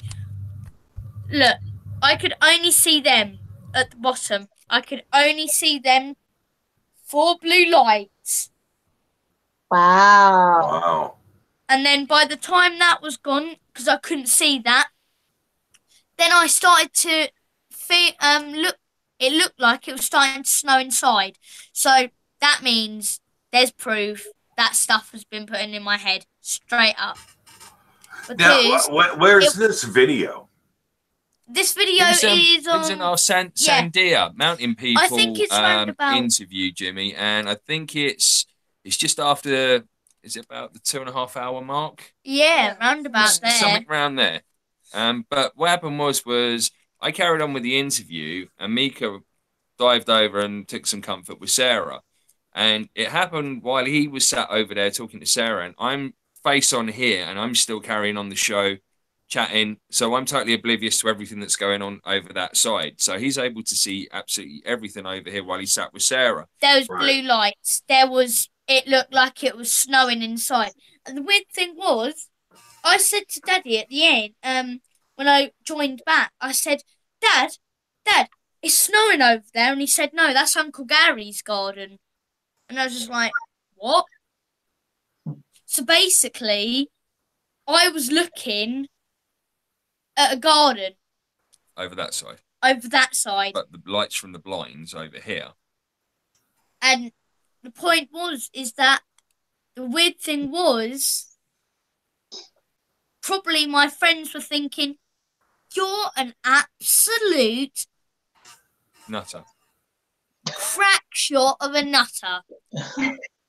So I've told them all these stories, and so I mean, we have no cars or anything round the back, because what we have here is we just have kind of an alley going over to another side of a valley, if you prefer. Right. And there's no way. I mean, our lounge is maybe the window here is probably a good 15 foot up. So there's it's no not way like that someone's walking along with the torch, taking their dog for a walk in the evening or anything like that. I mean, We looked at a few other bits and pieces, and we just could not seem to find anything that would even justify such a light there. I mean, that side, easy to explain. Our next door but one has some lights out in their garden, but from that point there's no way that would be lights. And I never saw it, so I can't validate that. But Mika, how long did it last? The blue lights. Yeah. The one in the main window. It at least lasted for like about a good 10 seconds, 10 to 15 seconds, and then it just vanished. Did you panic? Did you get scared, or were you cool? I was a bit scared because the point was it was all happening, and we were talking about radar, Peter, and the weird thing was they said, but that wasn't us. Because just before that, Jimmy, there was like a bang in the lounge next to where Mika was carrying out the interview. I can show you right here. Not the Christmas tree. Careful. Round about there. Right there. That happened. And then the blinds were shut, and then it jiggled. And the point was that we were panicking because it was just like, what is going on? Right. We've got proof. I can see who runs that house. It's Mika. Really? Yeah. I see what's going on here. Mika, don't change, my man. Yeah. Just grabs the camera. Let me show you. Yeah. Did you see the Star Wars characters that have taken over the Christmas tree? Story. Even the nativity, you've got all the Star Wars characters in the nativity come as well. on. Now, It's fun. okay, Mika, let's get back to the sighting. Let's get back. Yeah. Did you see it leave? Did it move? Did it fly? Did it do anything? It literally like moved like this. So imagine this is it. It moved like that. Like a judder. A little judder. And then the lights went off and nothing was there. I looked out of the window, nothing was there at all. Wow. Wow, that's pretty incredible. Even I felt a little bit unnerved by it, and I'm pretty sure you'll see that if you watch that interview, Jimmy. It was a bit weird. Wow. Noises, bumps, squeaks. I mean, it's an old house. Yeah. I was thinking it was like maybe a ghost, a spirit. Nothing to what we've ever heard in this house before. Nothing. This was a proper dink. Yeah, and it yeah. was Hey, Mika, have you been to Stonehenge? No, not just yet. What's the problem? You run the house. Just tell your dad we're going to Stonehenge. He's already got his plans for Rendlesham, Jimmy. I think that's happening in the next year or two. Yeah. How far? Rendlesham's much closer to you guys. Rendlesham, I think, is about 2 counties up from where we are. So that's probably maybe about 140, 150 miles. So okay, so that's a commitment. That's a drive, right? That's absolutely 2 hours. And there, 2 hours. Probably the same from Stonehenge as well. Really? Yeah, because we are the closest point of the UK to mainland France. We are like right in the real southeast. Right. What are your plans for tomorrow? Seriously. No plans. We doing no detail. Daddy's working. Yeah, I'm off at sea. And Daddy is finishing the Christmas cake. And then I'm just gonna be chilling back. I'm trying to get you to Stonehenge, Mika. You got to work with me on that. Seriously. We'll probably do that one when we take him down for his first little breakdown in Glastonbury, I think, Jimmy. So Jimmy, and by the way, I understand now it's Jimmy with an I. Yeah. Or Jimbo. Or Jimbo. I did see that, Dan, by the way. Jimmy, have you and Sarah been to Stonehenge? I've been past Stonehenge many times when I was little. Once when I was in the forces, but nothing. I've never had time to stop off and have it really take it in. But I always wanted to go down for one of the solstice. but it And what became about quite violent. Right. What about Avebury? Avebury, I've not been to the Stone Circle there, no. So Glastonbury we've been to, and that was just a magical. The energy there was something special, Jimmy. That was amazing. Rita and I talk about this a lot. And when you see Glastonbury or Avebury, I mean, Stonehenge is there and you can absorb it. But the ginormity of Glastonbury or Avebury, how big it is and how many stones there are, is unbelievable. I mean, it's like it's never ending. Yeah. So sorry, Karen. You guys, what we need is a Fascination Street live broadcast from either of those locations. I know. Your fans demand it. Yeah. Well, we can't do it right now because I've got work in the morning, but we can work on it. We're demanding it together in unity now for you to work on. Yeah. Right, we'll do it. We'll make it so, number one. For you guys. And now that I have arranged Pat's cookbook, he can start petitioning for a live broadcast from you guys. Yeah. From Stone. Yeah, but we're still petitioning for Pat to come on. Oh, boom. Pat. I know, but you keep saying no, so I think that's the one. Right? Are we all wrapped up and all good to go then, folks? Yeah. Yes. Jimmy. Merry Christmas, everybody. Merry Christmas. Merry Thank Christmas. you so much for making Mika's Christmas and popping on. Thank you. You know nothing about it. No. You guys, seriously, everybody listening, everybody here right now, just have the perfect, most amazing, safe, fun Christmas and holiday season. Okay. And I really mean that from Rita and our family to yours. Okay. Merry Christmas. Merry Christmas. Thank you, Jimmy. Merry Christmas, buddy. Stay backly, tapply. Whatever. Go backly, tappy. Bye, guys. Bye. Bye, Jimmy. Thank you. Bye. Well, and we have gotten to sit on here. So, I just have to say, I was so excited to come on this show. And then I had a realization, like, I'm a guest on the same show as Jimmy Church because I knew this was coming, Mika. We were keeping it a surprise. But not only did I get to be a guest on the same show with Jimmy Church, but was with Jimmy Church. Thank you for that Christmas gift, you guys. That was all. No, thank you very much. Thanks. And Dan, especially, thank you so much for making this your debut. We really do genuinely appreciate it. Yeah, you're welcome. You're all very welcome. And Jimmy Church, you're welcome for being able to be on my show for a while. That's cool. Right, okay, we're out of here. See you later, Dan. All right. Well, good night. Well, Merry Christmas, everybody. Merry Christmas. Love you very, very much.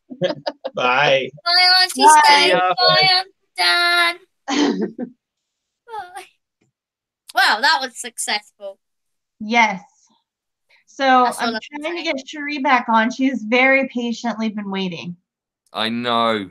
Oh, I thought we was only having Jimmy for 15. I didn't realize it was going to be like a massive length of time.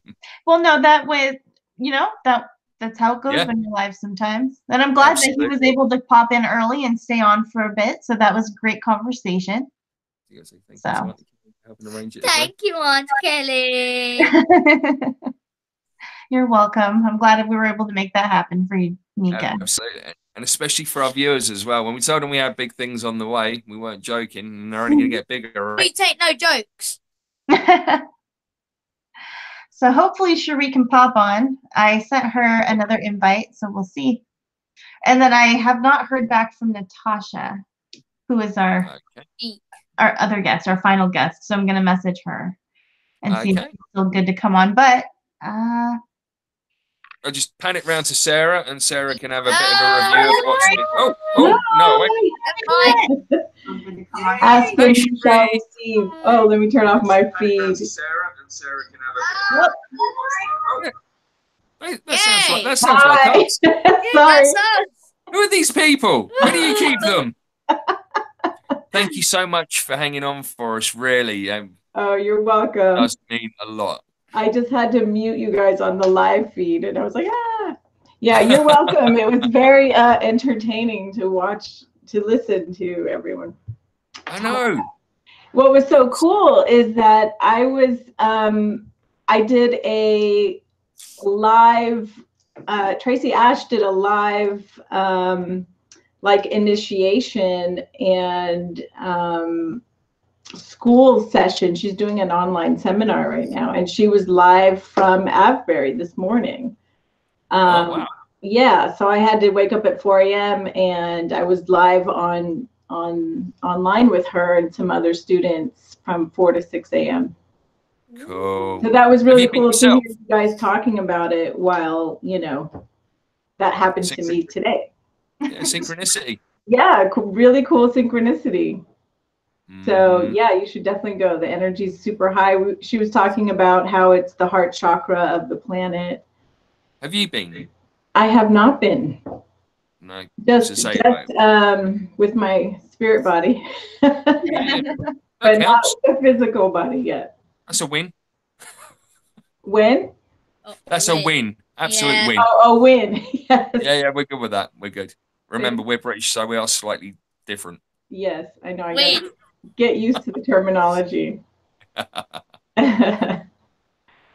So very cool. That was a nice surprise you guys had with Jimmy. Yeah. Jimmy Church. Yeah, no, we managed to get it arranged a little while ago, and we managed to keep it from Mika. So oh, nice. Surprise. It was a very, very, very cool thing. So very cool. Any questions? Yep, right. Ready. You're in the hot seat now, Cherie. Uh-oh. Okay. What does Christmas mean to you? What does Christmas mean to me? I would have to say that Christmas is a time to, you know, spend time with your family. And for me, because I have 2 young children, I have a 9-year-old Mika and a 2-year-old. You know, for me, I love seeing the joy on their faces. They get really excited about Christmas, and I love buying them gifts and having, you know, helping them with Santa and their lists for Santa. And, you know, Christmas morning is always fun. Yeah. And it's just a fun time. My family, this might be one of your questions, but my family, extended family on my husband's side, we get together and we do all kinds of sorts of silly things. We have a few different Christmas rituals. As well. Yeah, absolutely. Right, so. Well, we've done the spending one, so. Yeah, come on, buddy, you've got this. You've got this. What is your favourite Christmas song? Oh, my favorite Christmas song. That's a tough one. I'm not super into Christmas music, but I would have to say, what's Let It Snow?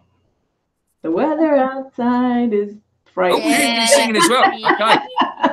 Sorry. 20 points extra if you make it to the end. Yeah. Right. As you covered the second question, favorite Christmas movie? Yeah. Oh gosh, I was watching Jimmy Church answer these questions, and I was like, I hope they're not going to ask me these questions. Of course we were. Let me see. I would have to say Home Alone was definitely one of my favorites. And when I was a kid, I really liked the Peanuts Christmas specials. You haven't seen that yet. Charlie Brown, Snoopy. Right.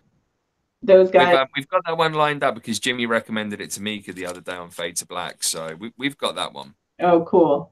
Cool. Oh, hang on. Is it like the Charlie Brown one? So like with Snoopy, is it like that one? Yeah, Charlie Brown, Snoopy. Exactly. Oh, I've watched one of the movies of them, but I didn't watch the Christmas one. Well, yeah, the Halloween one is really cool too. The Halloween one's fun. Yeah, I haven't seen that one. Oh, it's really fun. Yeah. Linus like waits outside in the pumpkin patch all night for the witch to come by.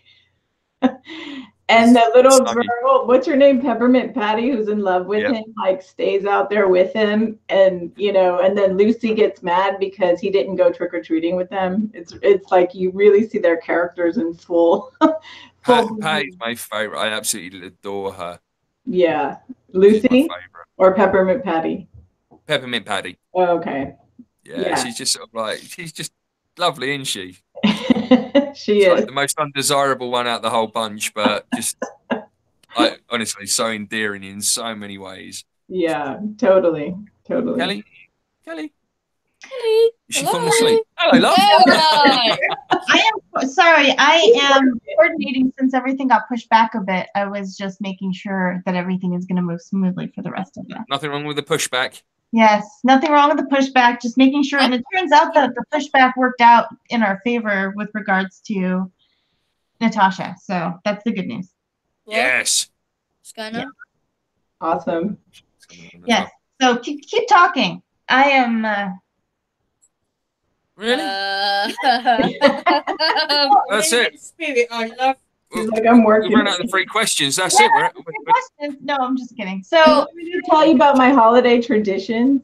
Yes, I heard all of that. So what are your plans, Shuri, going into the new year for, ascension sessions and your quantum psionics, as well as your project with Holly? Like, what can you give everybody a little bit of a preview? Yes, I can. Great question. We're totally shifting gears now. Okay. So in the new year, the plans for the ascension sessions are, we're going to start doing more live interviews, streaming live interviews. And I've got some people lined up for the new year.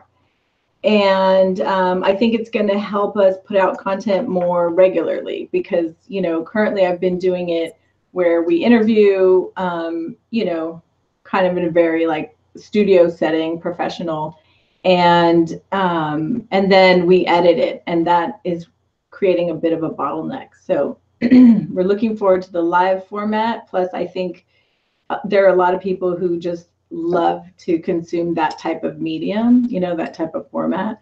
So we'll probably be doing that about once a month. And maybe twice a month, depending on who's available and how excited they are to get interviewed.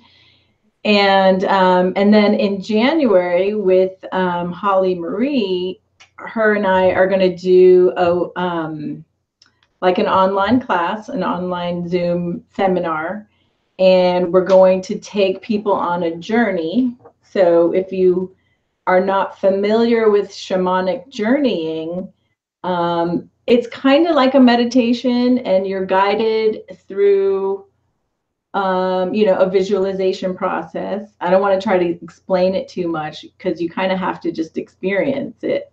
But you'll be guided, and we're going to incorporate my healing modality, which is quantum psionics, and we're also going to incorporate essential oils. So we're going to talk about the emotion of joy. That's going to be the focus, and how to bring more joy into your life in the new year. So we're going to focus on abundance and joy and, those kinds of emotions. Because I feel like Christmas is all about peace, joy, happiness, and like people really get into their joy during Christmas. And then in January, they're kind of like, oh, I survived Especially Christmas. when the bank statement comes through, right? Right. They're like, now I have to live up to my New Year's resolutions, and I have to lose weight or make more money or whatever they're trying to do. The losing weight won't be too hard because you've got no money to buy any food anyway, so you're already onto a win. Right. So we're going to talk about how to like incorporate joy and like keep joy in your life, and like have that be the focus for that session. And the essential oil that I'm choosing is called Citrus Bliss, and it has like orange oils and vanilla and these different, it's a blended oil that helps you to bring joy in and feel joy. Yeah, that's cool. And where can people find out about that, Shuri?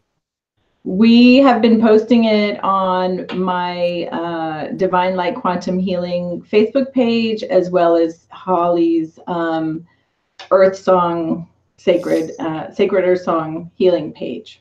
So at the moment, Facebook, Twitter, and I imagine we're also going to be sending out an Evite. So if anyone wants to join or wants more information, they can email me and I'll add them to the mailing list. That's fantastic. And they can email me at c@cherieariano.com, which we can put up later. Awesome. Are we Yeah. putting So, that, go sorry, ahead. Kelly. No, go ahead, Jimmy. Are we going to put the link in the description as well?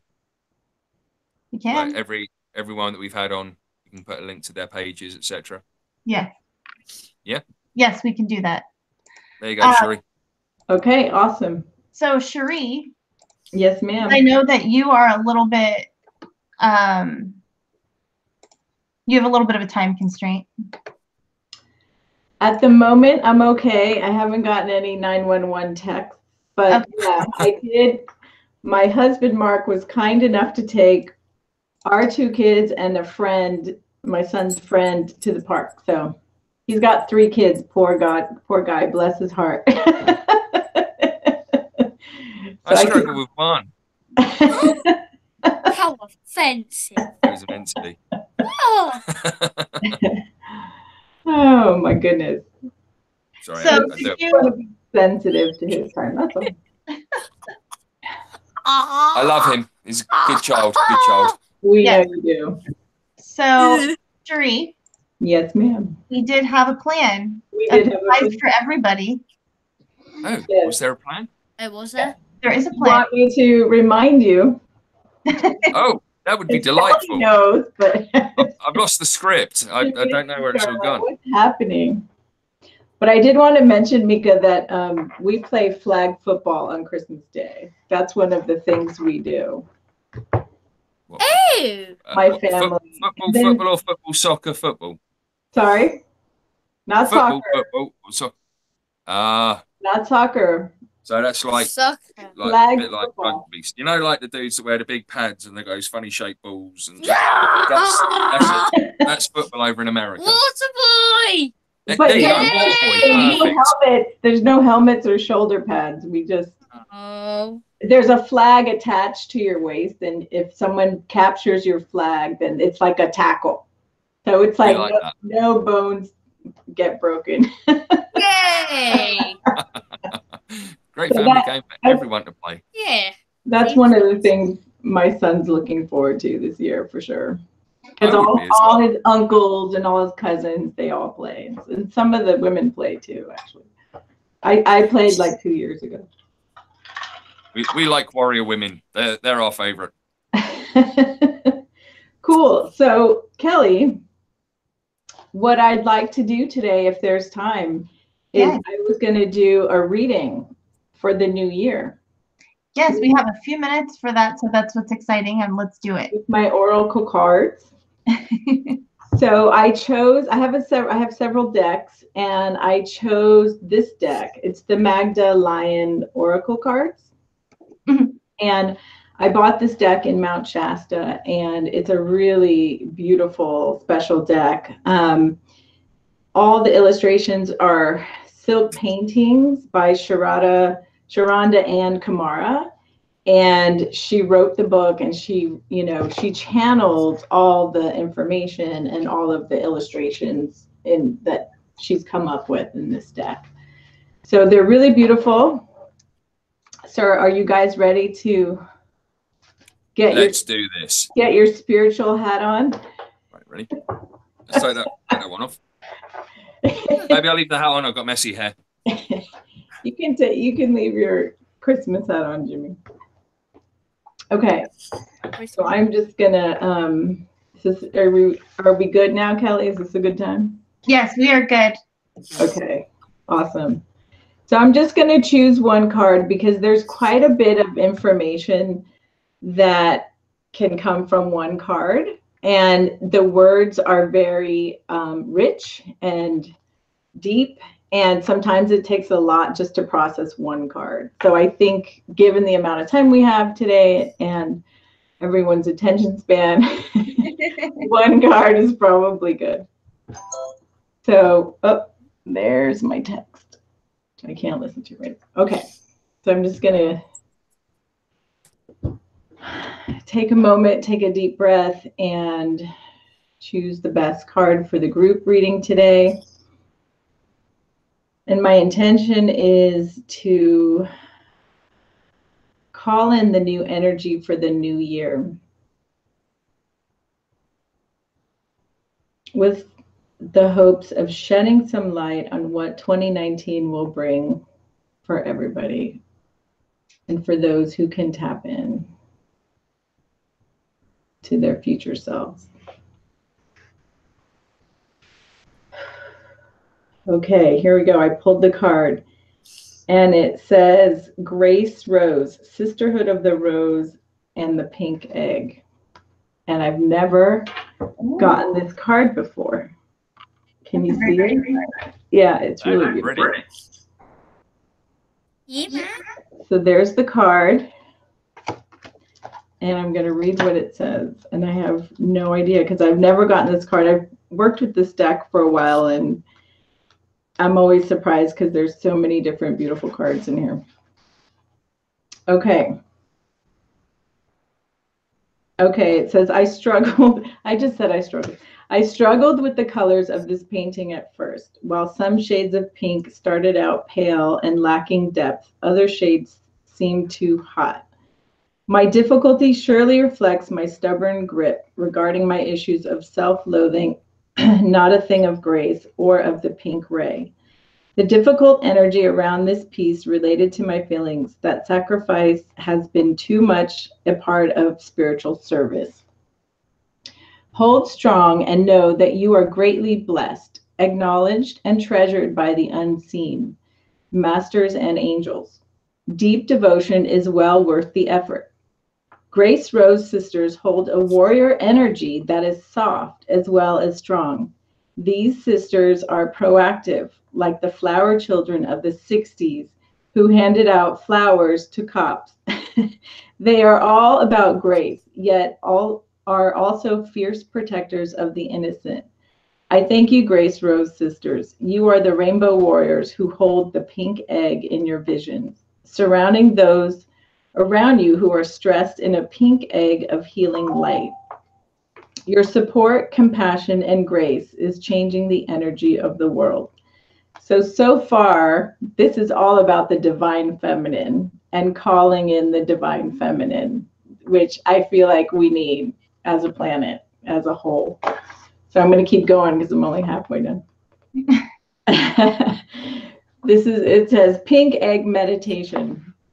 Simply visualize an egg shape glowing with pink light, infused with gold glittery flecks around stressed people or situations in need of healing or emotional balance. Kind of like my shirt. It's pink and gold glittery. I wore the right shirt. Who knew? This painting honors anyone who has persevered on their spiritual path to successfully reach a state of grace. Sister of the Rose Ray, do you know how beautiful you truly are? Here's the message summary. Spiritual knowledge and wisdom have been protected and treasured down through the ages by the High Priestess of Isis, also known as the Sisterhood of the Rose. More and more sisters are claiming their divinity and ability to guide others spiritually. The time for you has come, dear sisters of the light, to shine bright and share your wisdom. Open your throat chakra to pour forth the songs of the angels and the wisdom of the goddesses of light. Dissolve all obstacles that prevent your bloom, your full bloom, from healing prayers that anchor your goddess self. You are the rose, a most sacred symbol of the divine feminine. Wow. If you pick this card, contemplate, I'm like getting full chills now. If you pick this card, contemplate how you can serve as a Grace Rose sister. If you are already serving in this way, know how much you are cherished, loved, and appreciated. This card could also indicate that you will soon have a spiritually uplifting experience through an interaction with a heart-centered priestess sister. Soul sister energy is present. Brothers and sisters of the love revolution, visualize peace and unity. That's There it. we go. That was awesome. So we're So talking I'm going to about show you. divine feminine, and shortly before we was talking about warrior women. Yes, Good. that was so awesome. And look, she's holding a wand. Can you see the wand in there? Mm-hmm. Yeah. She's holding a wand, a little bit like my wand. The wand. That's so cool. That was a really cool card because I'll tell you why it resonates for me, and I would love to hear how it resonates for you guys. I've been personally on a quest for calling in more divine feminine energy myself, like how I run my business and how I run my own energy when interacting with people. And I've been talking about it a lot lately because I feel like the world itself needs more divine feminine energy. You know, like we've been in this patriarchal society for so long. It would be nice for everyone to pull in more divine feminine energy into themselves as individuals, because then collectively we can shift the balance more. So it's more balanced, masculine and feminine. Absolutely. Yeah. So that was exciting. That was a great card. I mean, it's talking kind of about, bringing in more of the divine feminine into 2019, if we're looking at it from that perspective, and, kind of being more true to yourself. So I like that. That was very nice. Yeah, I think it was like the perfect card to get. Did it resonate with you, Kelly and Jimmy? It did. Yeah. It's especially for me because I'm surrounded by very, very, very, very strong women, whether it be in a social setting, things that we've got plans. Kelly and I, Kelly is a very strong woman, and I look up to Kelly quite a lot. So, with that respect as well, I try my hardest not to be a man. Kelly will tell you that I face pack. Probably got more moisturizer than Sarah. Well, I think you have a lot of, I think you're in touch with your feminine energy, and it doesn't mean like masculine, feminine. When I speak about, I'm talking about the energy, not like, are you feminine as a human being in your physical body? I just mean your energy. And we've chatted privately, and I think you're a really heartfelt person. You're very genuine and authentic. And I think it takes a man who's in touch with his feminine side to even be able to express his feelings in that way. So congratulations. I think. I'm not afraid to admit I cried during Deadpool 2. Terminator 2. Done that bit as well. Yeah. So yeah, I'm good with that. I'm totally in touch with emotion and everything like that, Yeah, And that was awesome. same as like Mika, like holding Mika, cuddling him, kissing him. I know a lot of guys won't do that with their sons because it's not the thing. But honestly, no problem with that at all. No, it's awesome that you are that way with him, because you're teaching him, you're passing down that, emotional side, your feminine side, and I think it's really important right now. Right on. Yes.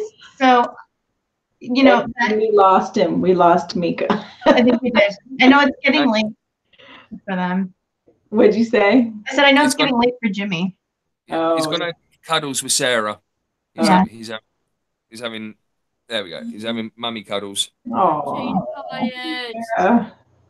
So, yeah. Well, we were all up at apart from Mika, was up at 3 a.m. this morning because I had work today and we had shows and other bits and pieces that we wanted to catch up with. So it was we get up at stupid times and things like that to support our friends because we believe so much in what everyone's trying to do that we try and help as much as we can by supporting them. And I think that's kind of exactly where we should all kind of be, because we've all got these amazing things starting up on the move.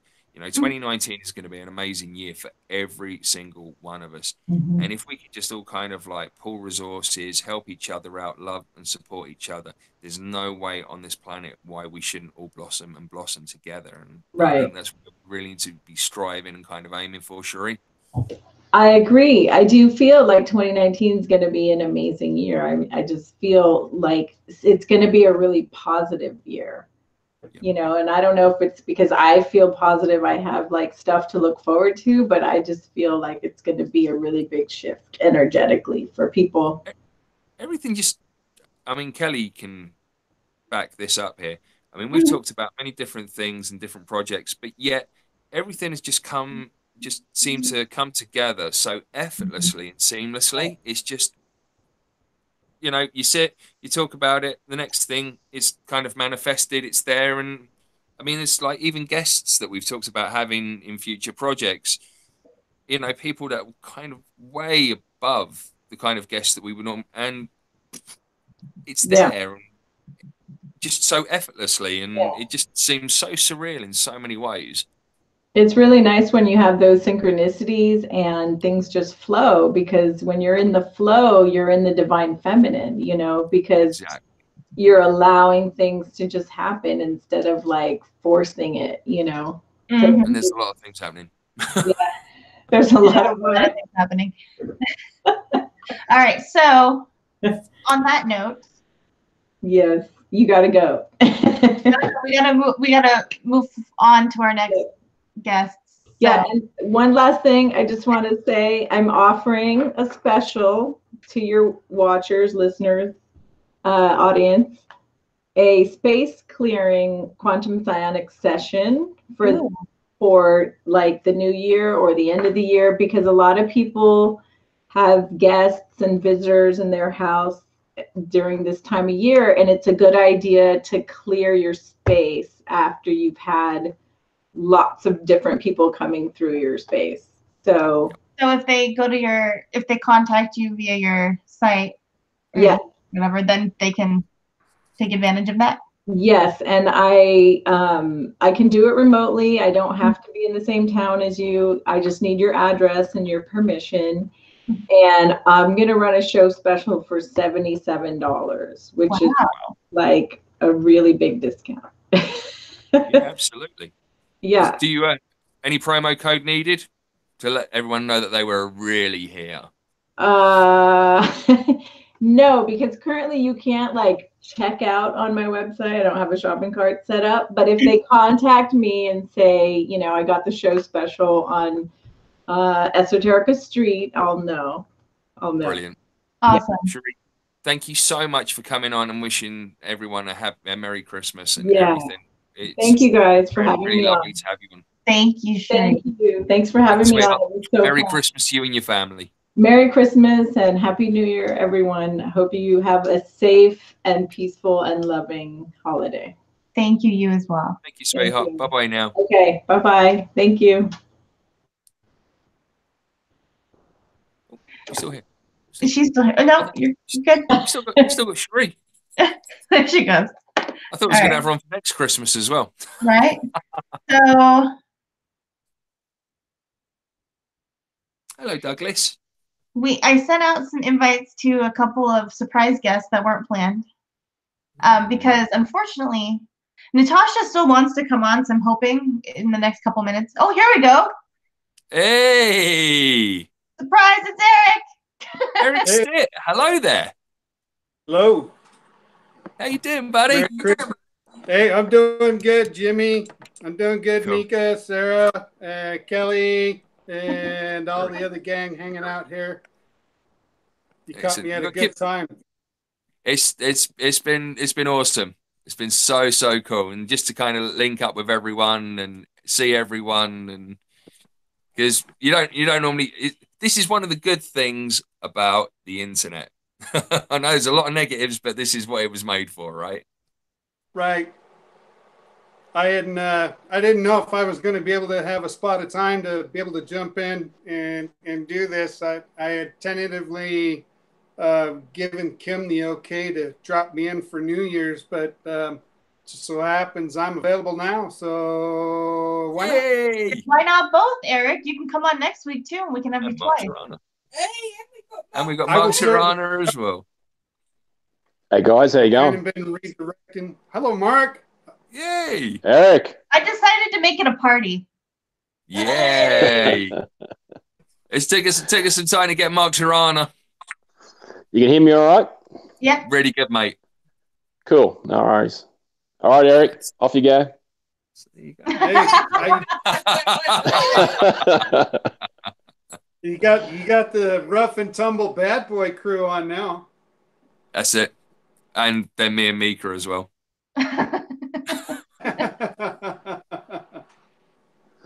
No, exactly. Wow. Yeah. Yeah, this all that has talking been, about the divine feminines kind of got in now. That's it. Okay. Yeah, you got mine, Jimmy. You got mine, mate. Yeah, absolutely. I know you're all man, Mark. Absolutely know that for a fact. Yeah, well, you know. Is there anybody I'll try. more man than Mark Torana? I mean, think Now, about I did hear that Crocodile Dundee was actually based on Mark Torana. It's all smoke and mirrors, Right. mate. Come on. Mark is the Crocodile Dundee to my Indiana Jones. There you go. I like that. Yeah. I can go with that. So, Mika, questions for the chaps. You've got this. Right, who's this one to first, Mark or Eric? Any. What does Christmas mean to you? Who's that directed to? Let's start with Eric. Yeah, let's start with Age Eric. before beauty, mate. Yeah, right back at you, brother. Let's see. What does Christmas mean to me? Well, this is something that I'm learning fairly recently. I've always experienced this time of year in a pool of dysfunctionality, and so up until about 2-3 years ago, the holidays to me meant that somebody usually walked away from the feast table with an eye socket full of mashed potatoes, and there was always an extra ear on the corn platter by the end of the night.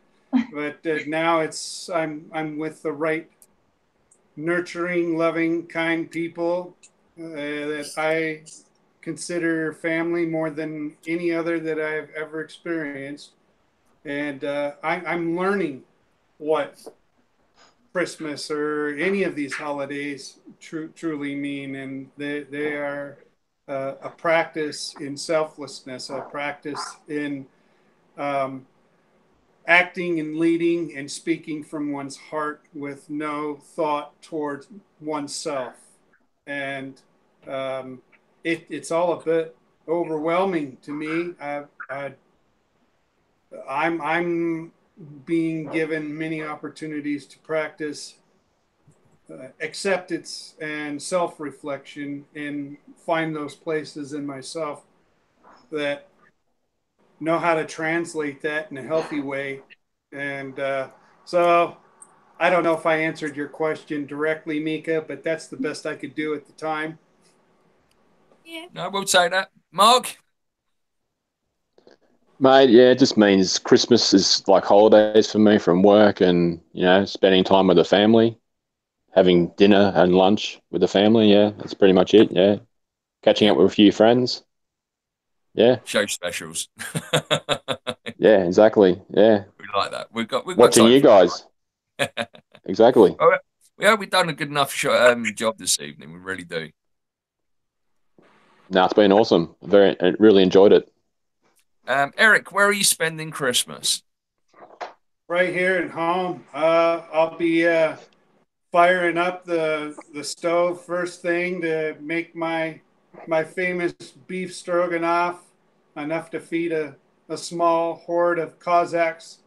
And it'll be gone by the end of the day, too. Everybody will have, be in their sweatpants and PJs holding their stomach in a food coma. And that's the way I like it. And yeah, we just have a nice little, simple, loving family gathering, just immediate family, just us. Oh, that's cool. Mark, how are you spending yours, mate? I'm just going over to the family's house, have dinner and lunch. Yeah, I eat too much as usual. That's pretty much it. Exchange gifts and yeah. Nice bit of inebriation, I hope. No, gotta keep it clean, mate. You know, yeah. Yeah, right. Family dues, right? Yeah, exactly.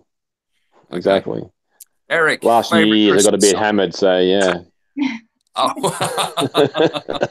yeah. Spent a bit of time in the brother-in-law's bathroom. Yeah, that's why I stay away from the grog nowadays. It's a lot easier. It's a lot less apologies needed. Yeah, exactly. So, Eric, favorite Christmas song, my man? Favorite Christmas song? Yep. Oh, I really enjoy some of the more old choral music. I love choirs, and I like to hear choral arrangements of stuff like Silent Night, or It Came Upon a Midnight Clear, or Carol of the Bells, that kind of thing, with just like massive 100-piece choir. That, to me, voices and harmony are very uplifting, and it kind of just like sends me to a place. But and if I had to pick any other type of Christmas music, that's my favorite, is anything sung by the old crooners, Frank Sinatra, Dean Martin, Perry Como. That's the sound of Christmas to me. It's class, it's style, and it just sounds great. You know, Andy Williams, that stuff. Proper music. Yeah. Yeah? Yeah, absolutely. I like that. Now I can go with that totally. Mark, for you? Mate, anything's covered by a metal band or a rock band. easy I'm not really a fan of the old style stuff, you know. So yeah. My father was, but nah. Yeah, anything covered by Metallica or AC/DC or whatever. Yeah, for sure. Yeah, no, that's that I can go with as well. Yeah, I've got a lot of love for AC/DC and Metallica. In fact, I had Chris Slade on my boat again yesterday. Drummer from AC/DC. Cool. He comes across quite a lot. I still haven't plucked up the courage yet to go and ask him for his autograph or a picture done with him, because he just kind of takes himself away and sits over in the corner. So, but yeah. No, exactly. No, there's been too many Christmas mornings with Mariah Carey's Christmas going on. So yeah. No, I can't do it anymore. No. Fair play, mate. No, I couldn't agree more. Mariah, why would you do that? Yeah, you got to keep the daughters happy, you know. Okay. Point taken. Own goal, Pearson. Yeah, but now it's been banned, so yeah. Yeah, you got we're not even allowed to say the name. In fact, I'm not even going to say the name on the show. We'll keep Fair it enough. cool, right? Fair enough. Eric, Christmas movie. I have a list that I do every year. The quirkier, the better. I usually don't do the typical old-fashioned, sappy, mushy standards that everybody likes, like Miracle on 34th Street or anything like that. I enjoy. It does surprise me, Eric. Christmas Vacation. Yes. Christmas Story. Lethal Weapon. Die Hard. Elf. And then my Christmas cartoon of choice is one that not too many people know, but you could find it right on YouTube. A good clear copy is, I don't know if you were a fan of Berkeley Brothers Bloom County, about the same time as Calvin and Hobbes was on the paper. but he made a Christmas cartoon, Wish for Wings That Work. And it's Mika, Opus. Wish for Wings That Work. It is the best Christmas cartoon ever. And it's got voicing in there, voice acting by Robin Williams, Dustin Hoffman, a couple others in it. It's just very, very funny. Bill the Cat is perfect in it. Mate, Bill the Cat is amazing, and as is the cross-dressing cockroach in Crisis. That's right, absolutely. Is this a place for cross-dressing cockroaches in Crisis? I love that. So, have you seen that? Cross-dressing cockroaches. It's amazing, isn't it? I absolutely love that.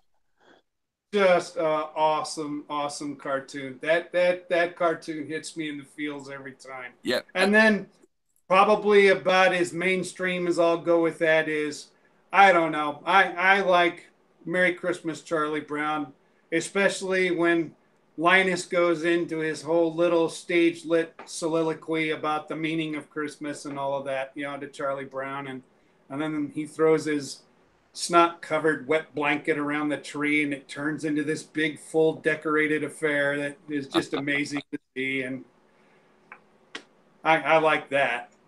But not a fan of Rudolph or Frosty or any of the Grinch. I like the original Grinch cartoon. That's good. I haven't seen the new one yet. I really want to see the new one. I haven't seen it yet, but yeah, I'm keeping my eye peeled for it. I thought the Jim Carrey version was pretty good as well. I liked it once. It was funny once. It's not something that draws me to watch it again and again and again.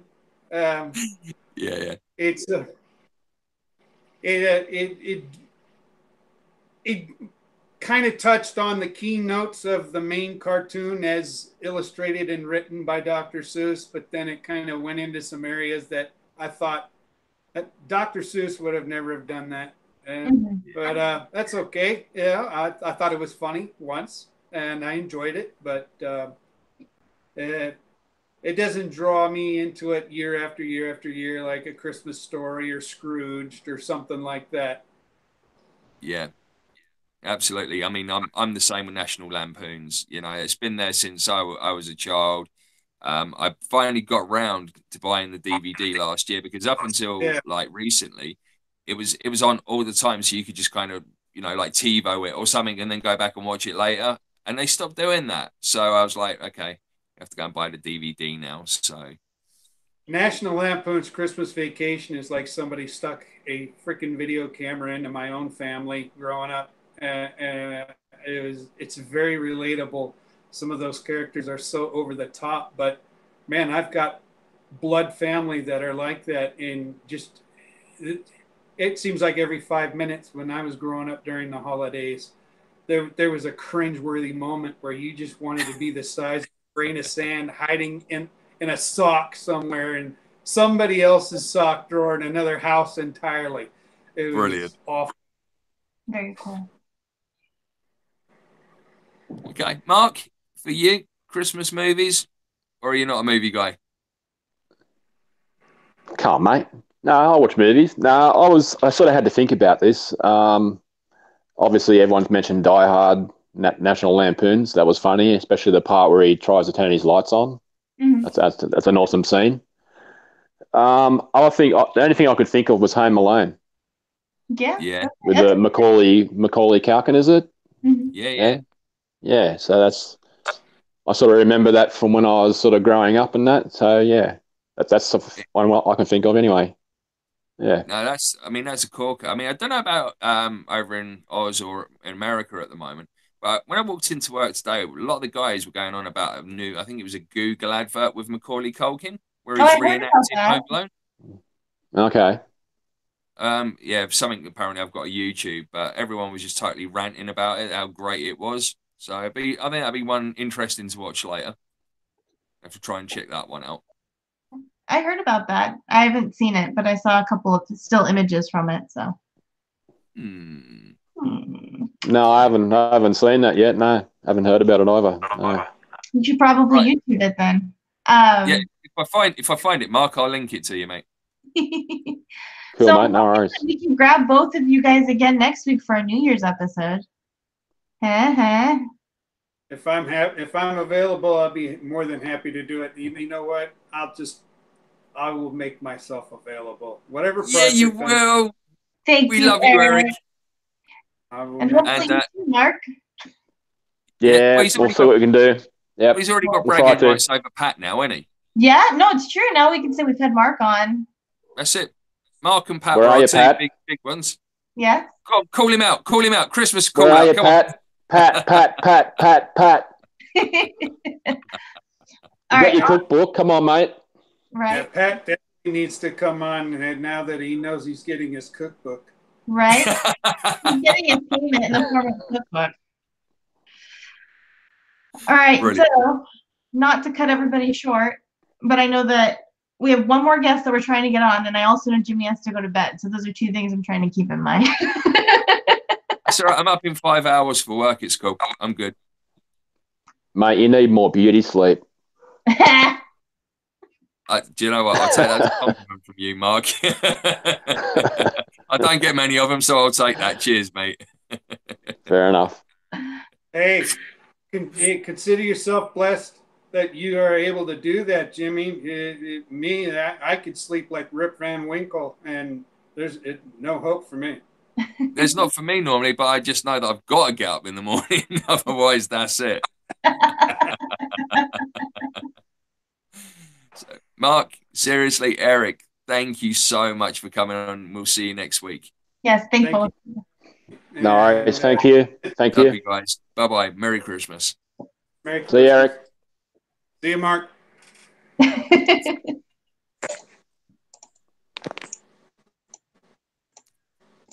That's cool. That's two firsts we've had. We've had a Mark Torana, and we've also had a Dan Herrick. Yes. Where is he? So I just sent the invite to our final guest, Natasha. She's going to close out the show with us, and then we'll be good. Cool. Yeah, absolutely. We've gone for 3 hours, Jimmy, because it's just been an extravaganza. Not bad for a 2-hour show that we planned, is it? Right. And I'm glad that Mark and Eric were able to come on, because actually Natasha was in the urgent care. Oh. She is coming on while sick, but she insisted and said that she would make it. So that's what this is. I'm surprised you got Mark Torana, though. Well done. Well played, that lady. Yes, well. Let's see if we can use your charms on Patrick Breeze. I had both of them saying, they're like, well, come on, let us come on. And I was like, if you guys want to come on, then come on. So that's Absolutely. what happened. This is the beauty of doing a Christmas special. Anyone that we don't normally see through the year or anything like that. Mm-hmm. You know, and that's the beauty of it. This is why I love doing what we do, Kel. I mean, we're so lucky to be able to do it as well. No, it's true. I'm excited that we were able to do this, and so many people were able to come on and join us. Yeah, absolutely. Especially Jimmy. Yes, that was totally. I mean, it was we knew he was coming on, but how it happened and how much time he was able to spend with us, that was unexpected. I was very excited because I told Rita, I was like, if you can just come on for 5 minutes, that would be great. Yeah. So we got way more than that. I know, it's absolutely, honestly, it's made Mika's day. In fact, it's made his whole Christmas. When like Sarah was doing the chat room stuff, he was just like sat there, he was like, oh, I've got Jimmy Church. I've got Jimmy Church. Yes, darling, you have. So, how happy were you with that, Mika? I was very happy. There you go. That's it. Sarah's now passed out, and oh no, Sarah's nearly passed out, and Mika's not far from it neither. So I think it's only going to be me and you finishing up the show tonight, Kel. I think that's okay. We can handle it. Oh, and obviously Dougie. We've got Doug. Yeah. Eric and Mark. What's funny is what Dexter, I think it was Dexter that pointed out that everybody has Eric's art up except for Eric.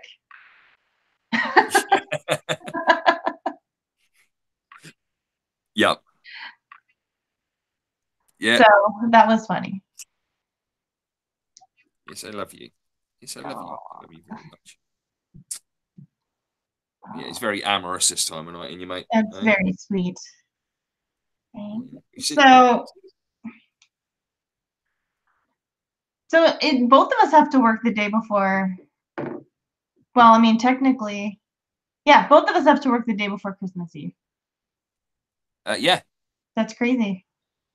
That's the modern world. We should have at least like the kids do, like, a good couple of weeks off over Christmas. I agree, 100%. Damn you, capitalism! Damn you! Well, I mean, I kind of had the option to work on Christmas Eve, but I would rather work on the Sunday rather than on actual Christmas Eve.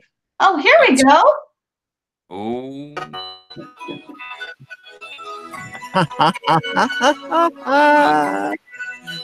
It took me a while to get everything dialed in. I'm sorry, I didn't mean to interrupt. I was listening. No, you're fine. We were just kind of babbling, waiting for you to come out. When I was ever going to join. The Christmas music. Oh, it's Christmas. Oh, sorry. How are you guys doing? Really, really good, Natasha. You? I'm doing well. I'm doing well. Cool. Yes, I did rush from urgent care, but I have an ongoing medical thing that plagues me from time to time. Isn't a constant issue, so I had a rough 24 hours. But anyway, I'm glad to be here with you on Esoterica Street. This is the first time I've been on this program. Yes, it's the first time we've been on it. Clearly, me and Jimmy are meant to have a show together since we say the same thing. I think so. You're finishing each other's sentences. I did a great pre-recorded interview with Kelly the other night, and it's going to be played a little bit later in the Christmas season. There's a spoiler in there about your show, but it won't be broadcast until after that event has happened. So Brilliant. There's a bit of a tease. You guys have it going on. Yeah, we don't mind a bit of verbal footsie every now and then. We're good with that. We like that a lot. Indeed. But we do genuinely appreciate you rushing along and joining us. No problem. Laws were broken. Speed limit. I said it's out there now. You can't take it back. I know, right? So, Natasha, what does Christmas mean to you? What does Christmas mean to me? I'm not plugging my show. I address this on my show, but it is my genuine, sincere answer. The older I get, the more I find myself getting kind of locked into nostalgia and thinking about my parents who are gone and my grandparents who are gone. And my parents had divorced when I was around 8 years old. So I always had kind of two Christmases. I always spent Christmas Eve with my mom and her side of the family. And then Christmas Day, I would go to my dad's house and have a completely different Christmas. And that was good in a lot of ways as well. But I'm really fond of those Christmas Eves when I sat around with my grandparents and my mom, and we exchanged gifts. And it was just, the typical thing that millions of families around the world do. But at the same time, I have a family of my own, and I also focus on that new family. So it's a mixture of the nostalgia for, those family members who have passed on, but at the same time also embracing, my current family and celebrating with them. And, I do not subscribe to Christianity. I'm not a Christian, and it's okay if people are. I get it. But that being said, I still enjoy going to Christmas Mass. I've gone to Catholic Christmas services, Christmas Eve services, and I've also gone to some other denominations' Christmas services. And I love the New Year's or the Christmas Eve midnight service. There's something about it. It moves me every time. It reaches something in me, and I am still, even though it's primarily a Christian emphasis these days. The roots, of course, are based in paganism, but I'm still filled with a sense of reverence for life and for being alive in it. I think we also all kind of look back on the previous year, and we look forward to the coming year, and it's kind of a time of introspection as well. So it's all those things wrapped up, and I love getting gifts, and I love giving gifts. I love to surprise people. Absolutely. And no, you're right. I mean, because I'm totally not of Christian denominational, but yet there is always something about that for sure. I mean, even like sometimes you'll get like the children doing like a little carol service or something on the TV, and just to sort of like sit and watch those little darlings doing their thing, and you're like, do you know what? That is, if this does not make you feel Christmassy in any way, shape, or form, even though the songs are otherwise of something that you would never ever consider doing or being part of yourself, if you can never get you into that mood, then I think there's something seriously wrong with you as a person, isn't there? I absolutely think so. Some of my fondest memories, I've worked as a professional sound engineer and worked in on live stage productions a lot in the past. And during a particular Christmas around 2007, I was working at an amusement park. And I worked in the entertainment division, and we put on the Christmas shows. And in an amusement park, all of those shows are designed to be 45 minutes long so that people can come in, get out of the heat or get off their feet. And then they want them back out there buying more food and spending money. So, you know, sometimes you would do 6 45-minute shows a day.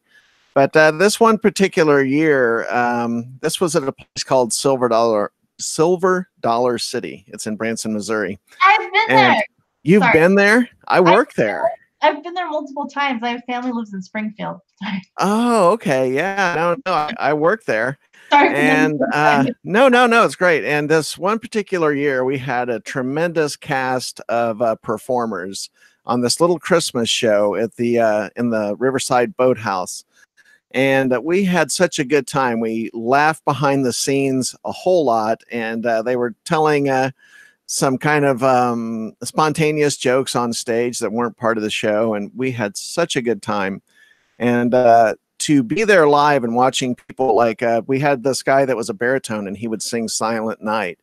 And, you know, whether I'm a Christian or not, you know, I'm still filled with that sense of awe and that reverence when I hear that. You know, when someone projects that, you can't help but absorb that. And so that's a standout memory for me. Christmas, if you ever are in Southwest Missouri and you have a chance to go to Silver Dollar City at Christmas time, I advise you to do it. There's millions of lights, literally. Wow. And there's fantastic caverns. Sorry. I feel like I'm talking way too much on my answers. No, you're not at all. You're our last guest, so we haven't got anyone else after you. So fill your boots. Okay. I mean, you can't be anywhere near as long as Jimmy Church. I'm not making your show run late, am I? Absolutely not. Good. Yeah, I'm good with it. I'll get through tomorrow. It's my last day, so I'll be fine. Yeah. So, what are your plans? Sorry, how are you spending Christmas? Well, we are gonna chill out right here at home. I kind of like it being Christmas and having that excuse to not have to go anywhere.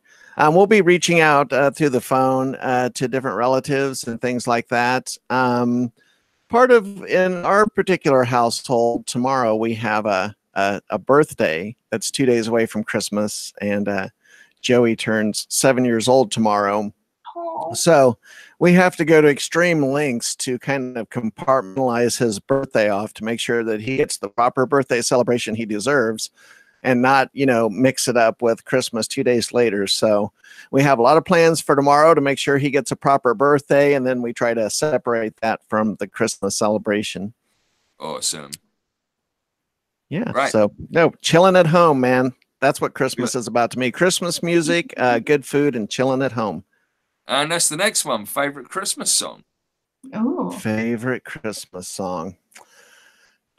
What one really gets?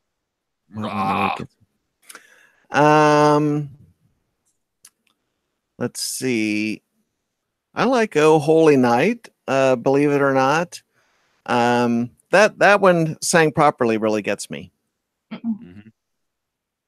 Well, again, going back to what I was saying earlier, you don't need to be of these denominations to appreciate the good stuff, right? Absolutely not. And also, you know, kind of intellectually give a nod to the Yule tradition, the Celtic and pagan traditions that for centuries carried this time of year. Yeah. So helped ancient civilizations mark a new beginning, and also the end of the harvest year and the changing of the seasons. You know, if you were living 2 and 3 and 4 or 1,000 years ago, this time of year was incredibly important to the survival of your family and your community. And I don't think people, I think they did have a deeper sense of reverence for it because they didn't enjoy the technological conveniences that we have. Yeah, absolutely. I mean, they kind of had nothing as it was, but it was like the time that you all got together and you all brought something and just made it work, wasn't it? You know. So yeah, okay. Favorite Christmas movie? Sorry. Has to hands down just be Elf, and it's funny because my partner does not like Will Ferrell. She does not like him. She does not like the movies that he's in. And I adore that movie. It's very quotable. There are segments of that movie I can quote or favorite scenes, but I laugh out loud every time. Favorite Elf quote? Favorite Elf quote. I love it when he goes in and does the singing telegram for his dad in the boardroom. And then he finishes up the song with, I love you, I love you, I love you. And the fact that Will Ferrell was able to capture like that kind of excitement that a 3-year-old has, I think is just incredible. That's just one of the standout moments. And that works because it is, but it's also Michael Kahn that is playing his dad, and he's such a hard ass. You know, he's always playing mobsters in movies. So that dichotomy between Will Ferrell's enthusiasm and his kind of a stoic resistance to this is, I just love that chemistry. Yeah, no, that's pretty amazing. I must admit, I'm rather a fan, but I've also been liking to him myself, so I won't talk too much on Elf. So I like Ron Howard's Grinch movie as well, though. Is that the new one? Oh no, the one with Jim. Not Carrey. the brand new one, but the one with Jim Carrey. Yeah. We were talking about that with Eric and Mark Torana that have just been on. We just had Eric Stitt on. And yeah, I'm Hi, Eric. I'm looking forward to seeing the new one because I quite like the Grinch, and it'd be interesting to see what they do with the new animation for sure. I know somebody. Sorry, this is totally off topic. Well, kind of on topic. On that Grinch movie, I know one of the people that they had consulted for the art because they were having problems with drawing his hands. Oh, wow. Oh, really? Yeah. Oh, that's cool. And little Cindy Lou Who grew up to be kind of this rocker girl. She has a whole different career now. Yeah. I forget her name, but I've seen her in the news. She has a band and the whole bit, and she's still doing acting. She's got like a lot of black makeup. I know that. She went goth. She did like total goth makeup now. Good That's girl. awesome. Yeah, I think I like her more now. Yeah. I wonder if she ever dressed us up like her character for Christmas. That'd be funny. Oh, or for Halloween, rather. For Christmas. In black, though, instead. Yeah. Exactly, yeah. That would be great. No, that's cool. So what else have we got? Have we got anything in the chat room, Mika? I didn't. Well, there's been people talking about birthdays awfully a lot. Yeah.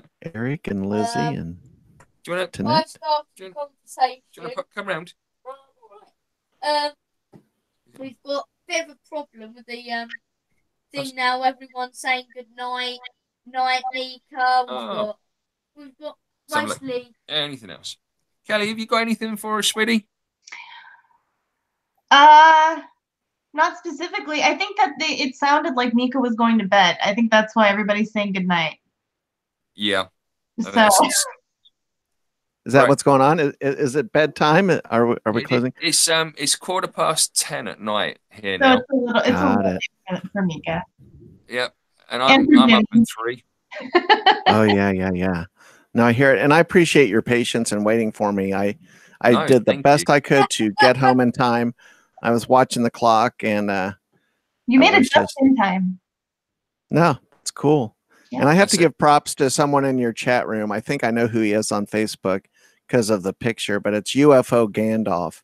And putting those two things together, UFO and Gandalf, Dexter, I thought it was Dexter because I'm friends with him on Facebook. And I just thought, oh my God, you know, putting those two worlds together. So Dexter, I give you props. That is such a cool YouTube handle.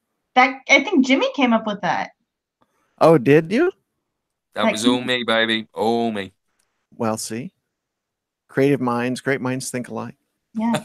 So you missed him though. He was at. Oh, sorry, Kelly. Well, I was going to say Dexter's asking a question, but I don't think that we're going to go into this question until next week because you are coming back on our New Year's episode next week, right, Natasha? Absolutely, and I will be ready from the top of the show. All right. So then we will hold that question that he's asked because he's asking about Mysterious Forces 2019. So we will cover that next week in the New Year's. Yeah, because next year, next week is when we're talking about future plans and other bits and pieces. We only really asked for future plans for people that were not coming on next week. So cool. And look for me and Kelly from Jimmy Church's holiday party from LA at the Rainbow Bar and Grill, December 26th. I got like a whole rig from my cell phone to live stream, so we are gonna be like set, Natasha. Awesome. I was watching Kelly putting it together earlier. It looked like a nice mean bit of kit. It really did. And she had the concentration face. Oh, I like that. Love that face. Cool. You want me to play some Christmas music on the way out? You want me to play you Please out on some tunes? Let's do it. We'll fade it in all professional. Coming for a dance. And no, YouTube, I have the licensing for this, so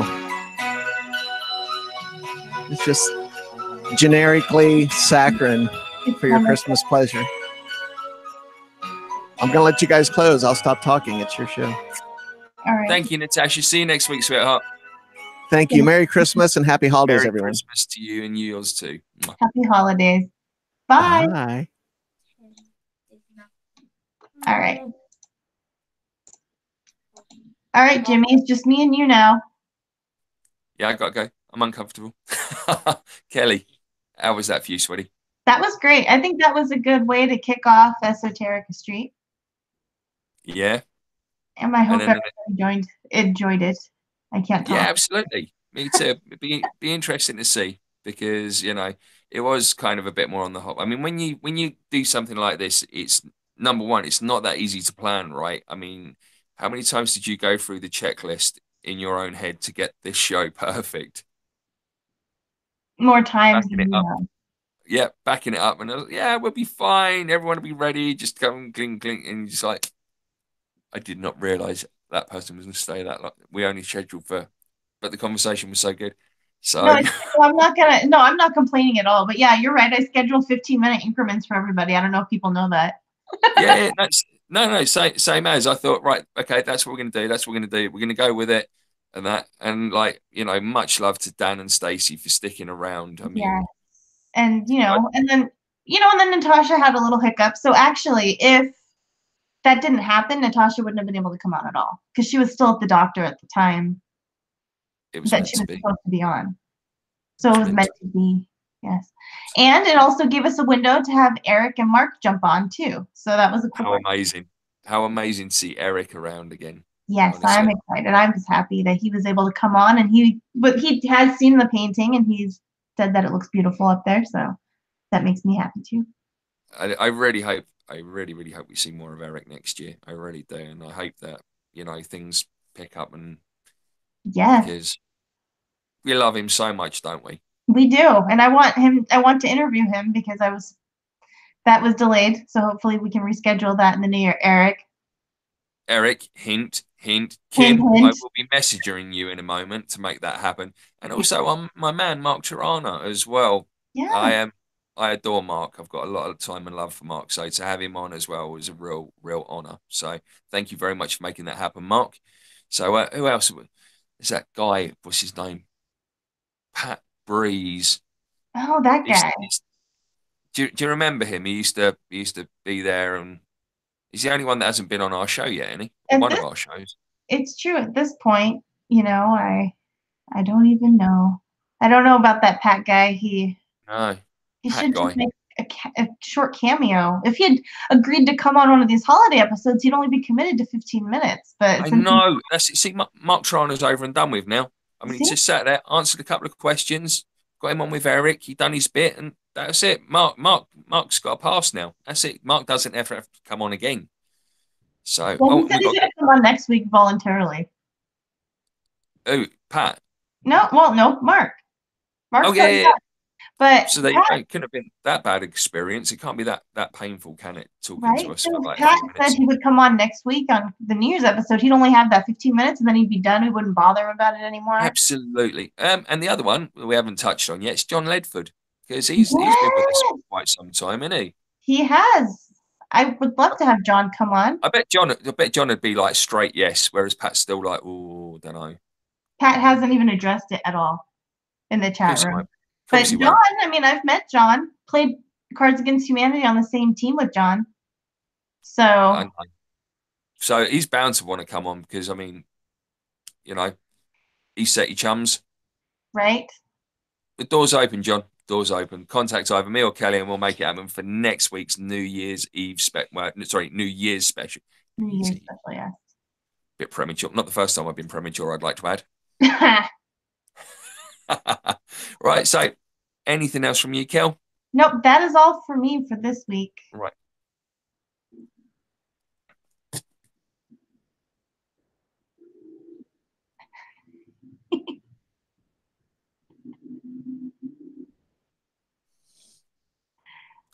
Don't wake the children. What was funny is that Mika's like sitting there like this on the phone. I know, he's taking over as chat moderator. I know, I see him. He's putting stuff in the chat. I see, I've got no chat here, so I don't know. Yeah, I can see. No, he's been talking to people, so. Right, cool. Kelly, thank you so much for this, and really looking forward to doing a lot more work with you. Yes, I'm looking forward to it as well. You have a wonderful evening, Jimmy, and get some sleep. Yeah, you have a wonderful evening, and I'll talk to you straight after the show and first thing when I wake up in the morning, all right? Sounds good. All right. So, thank you very much.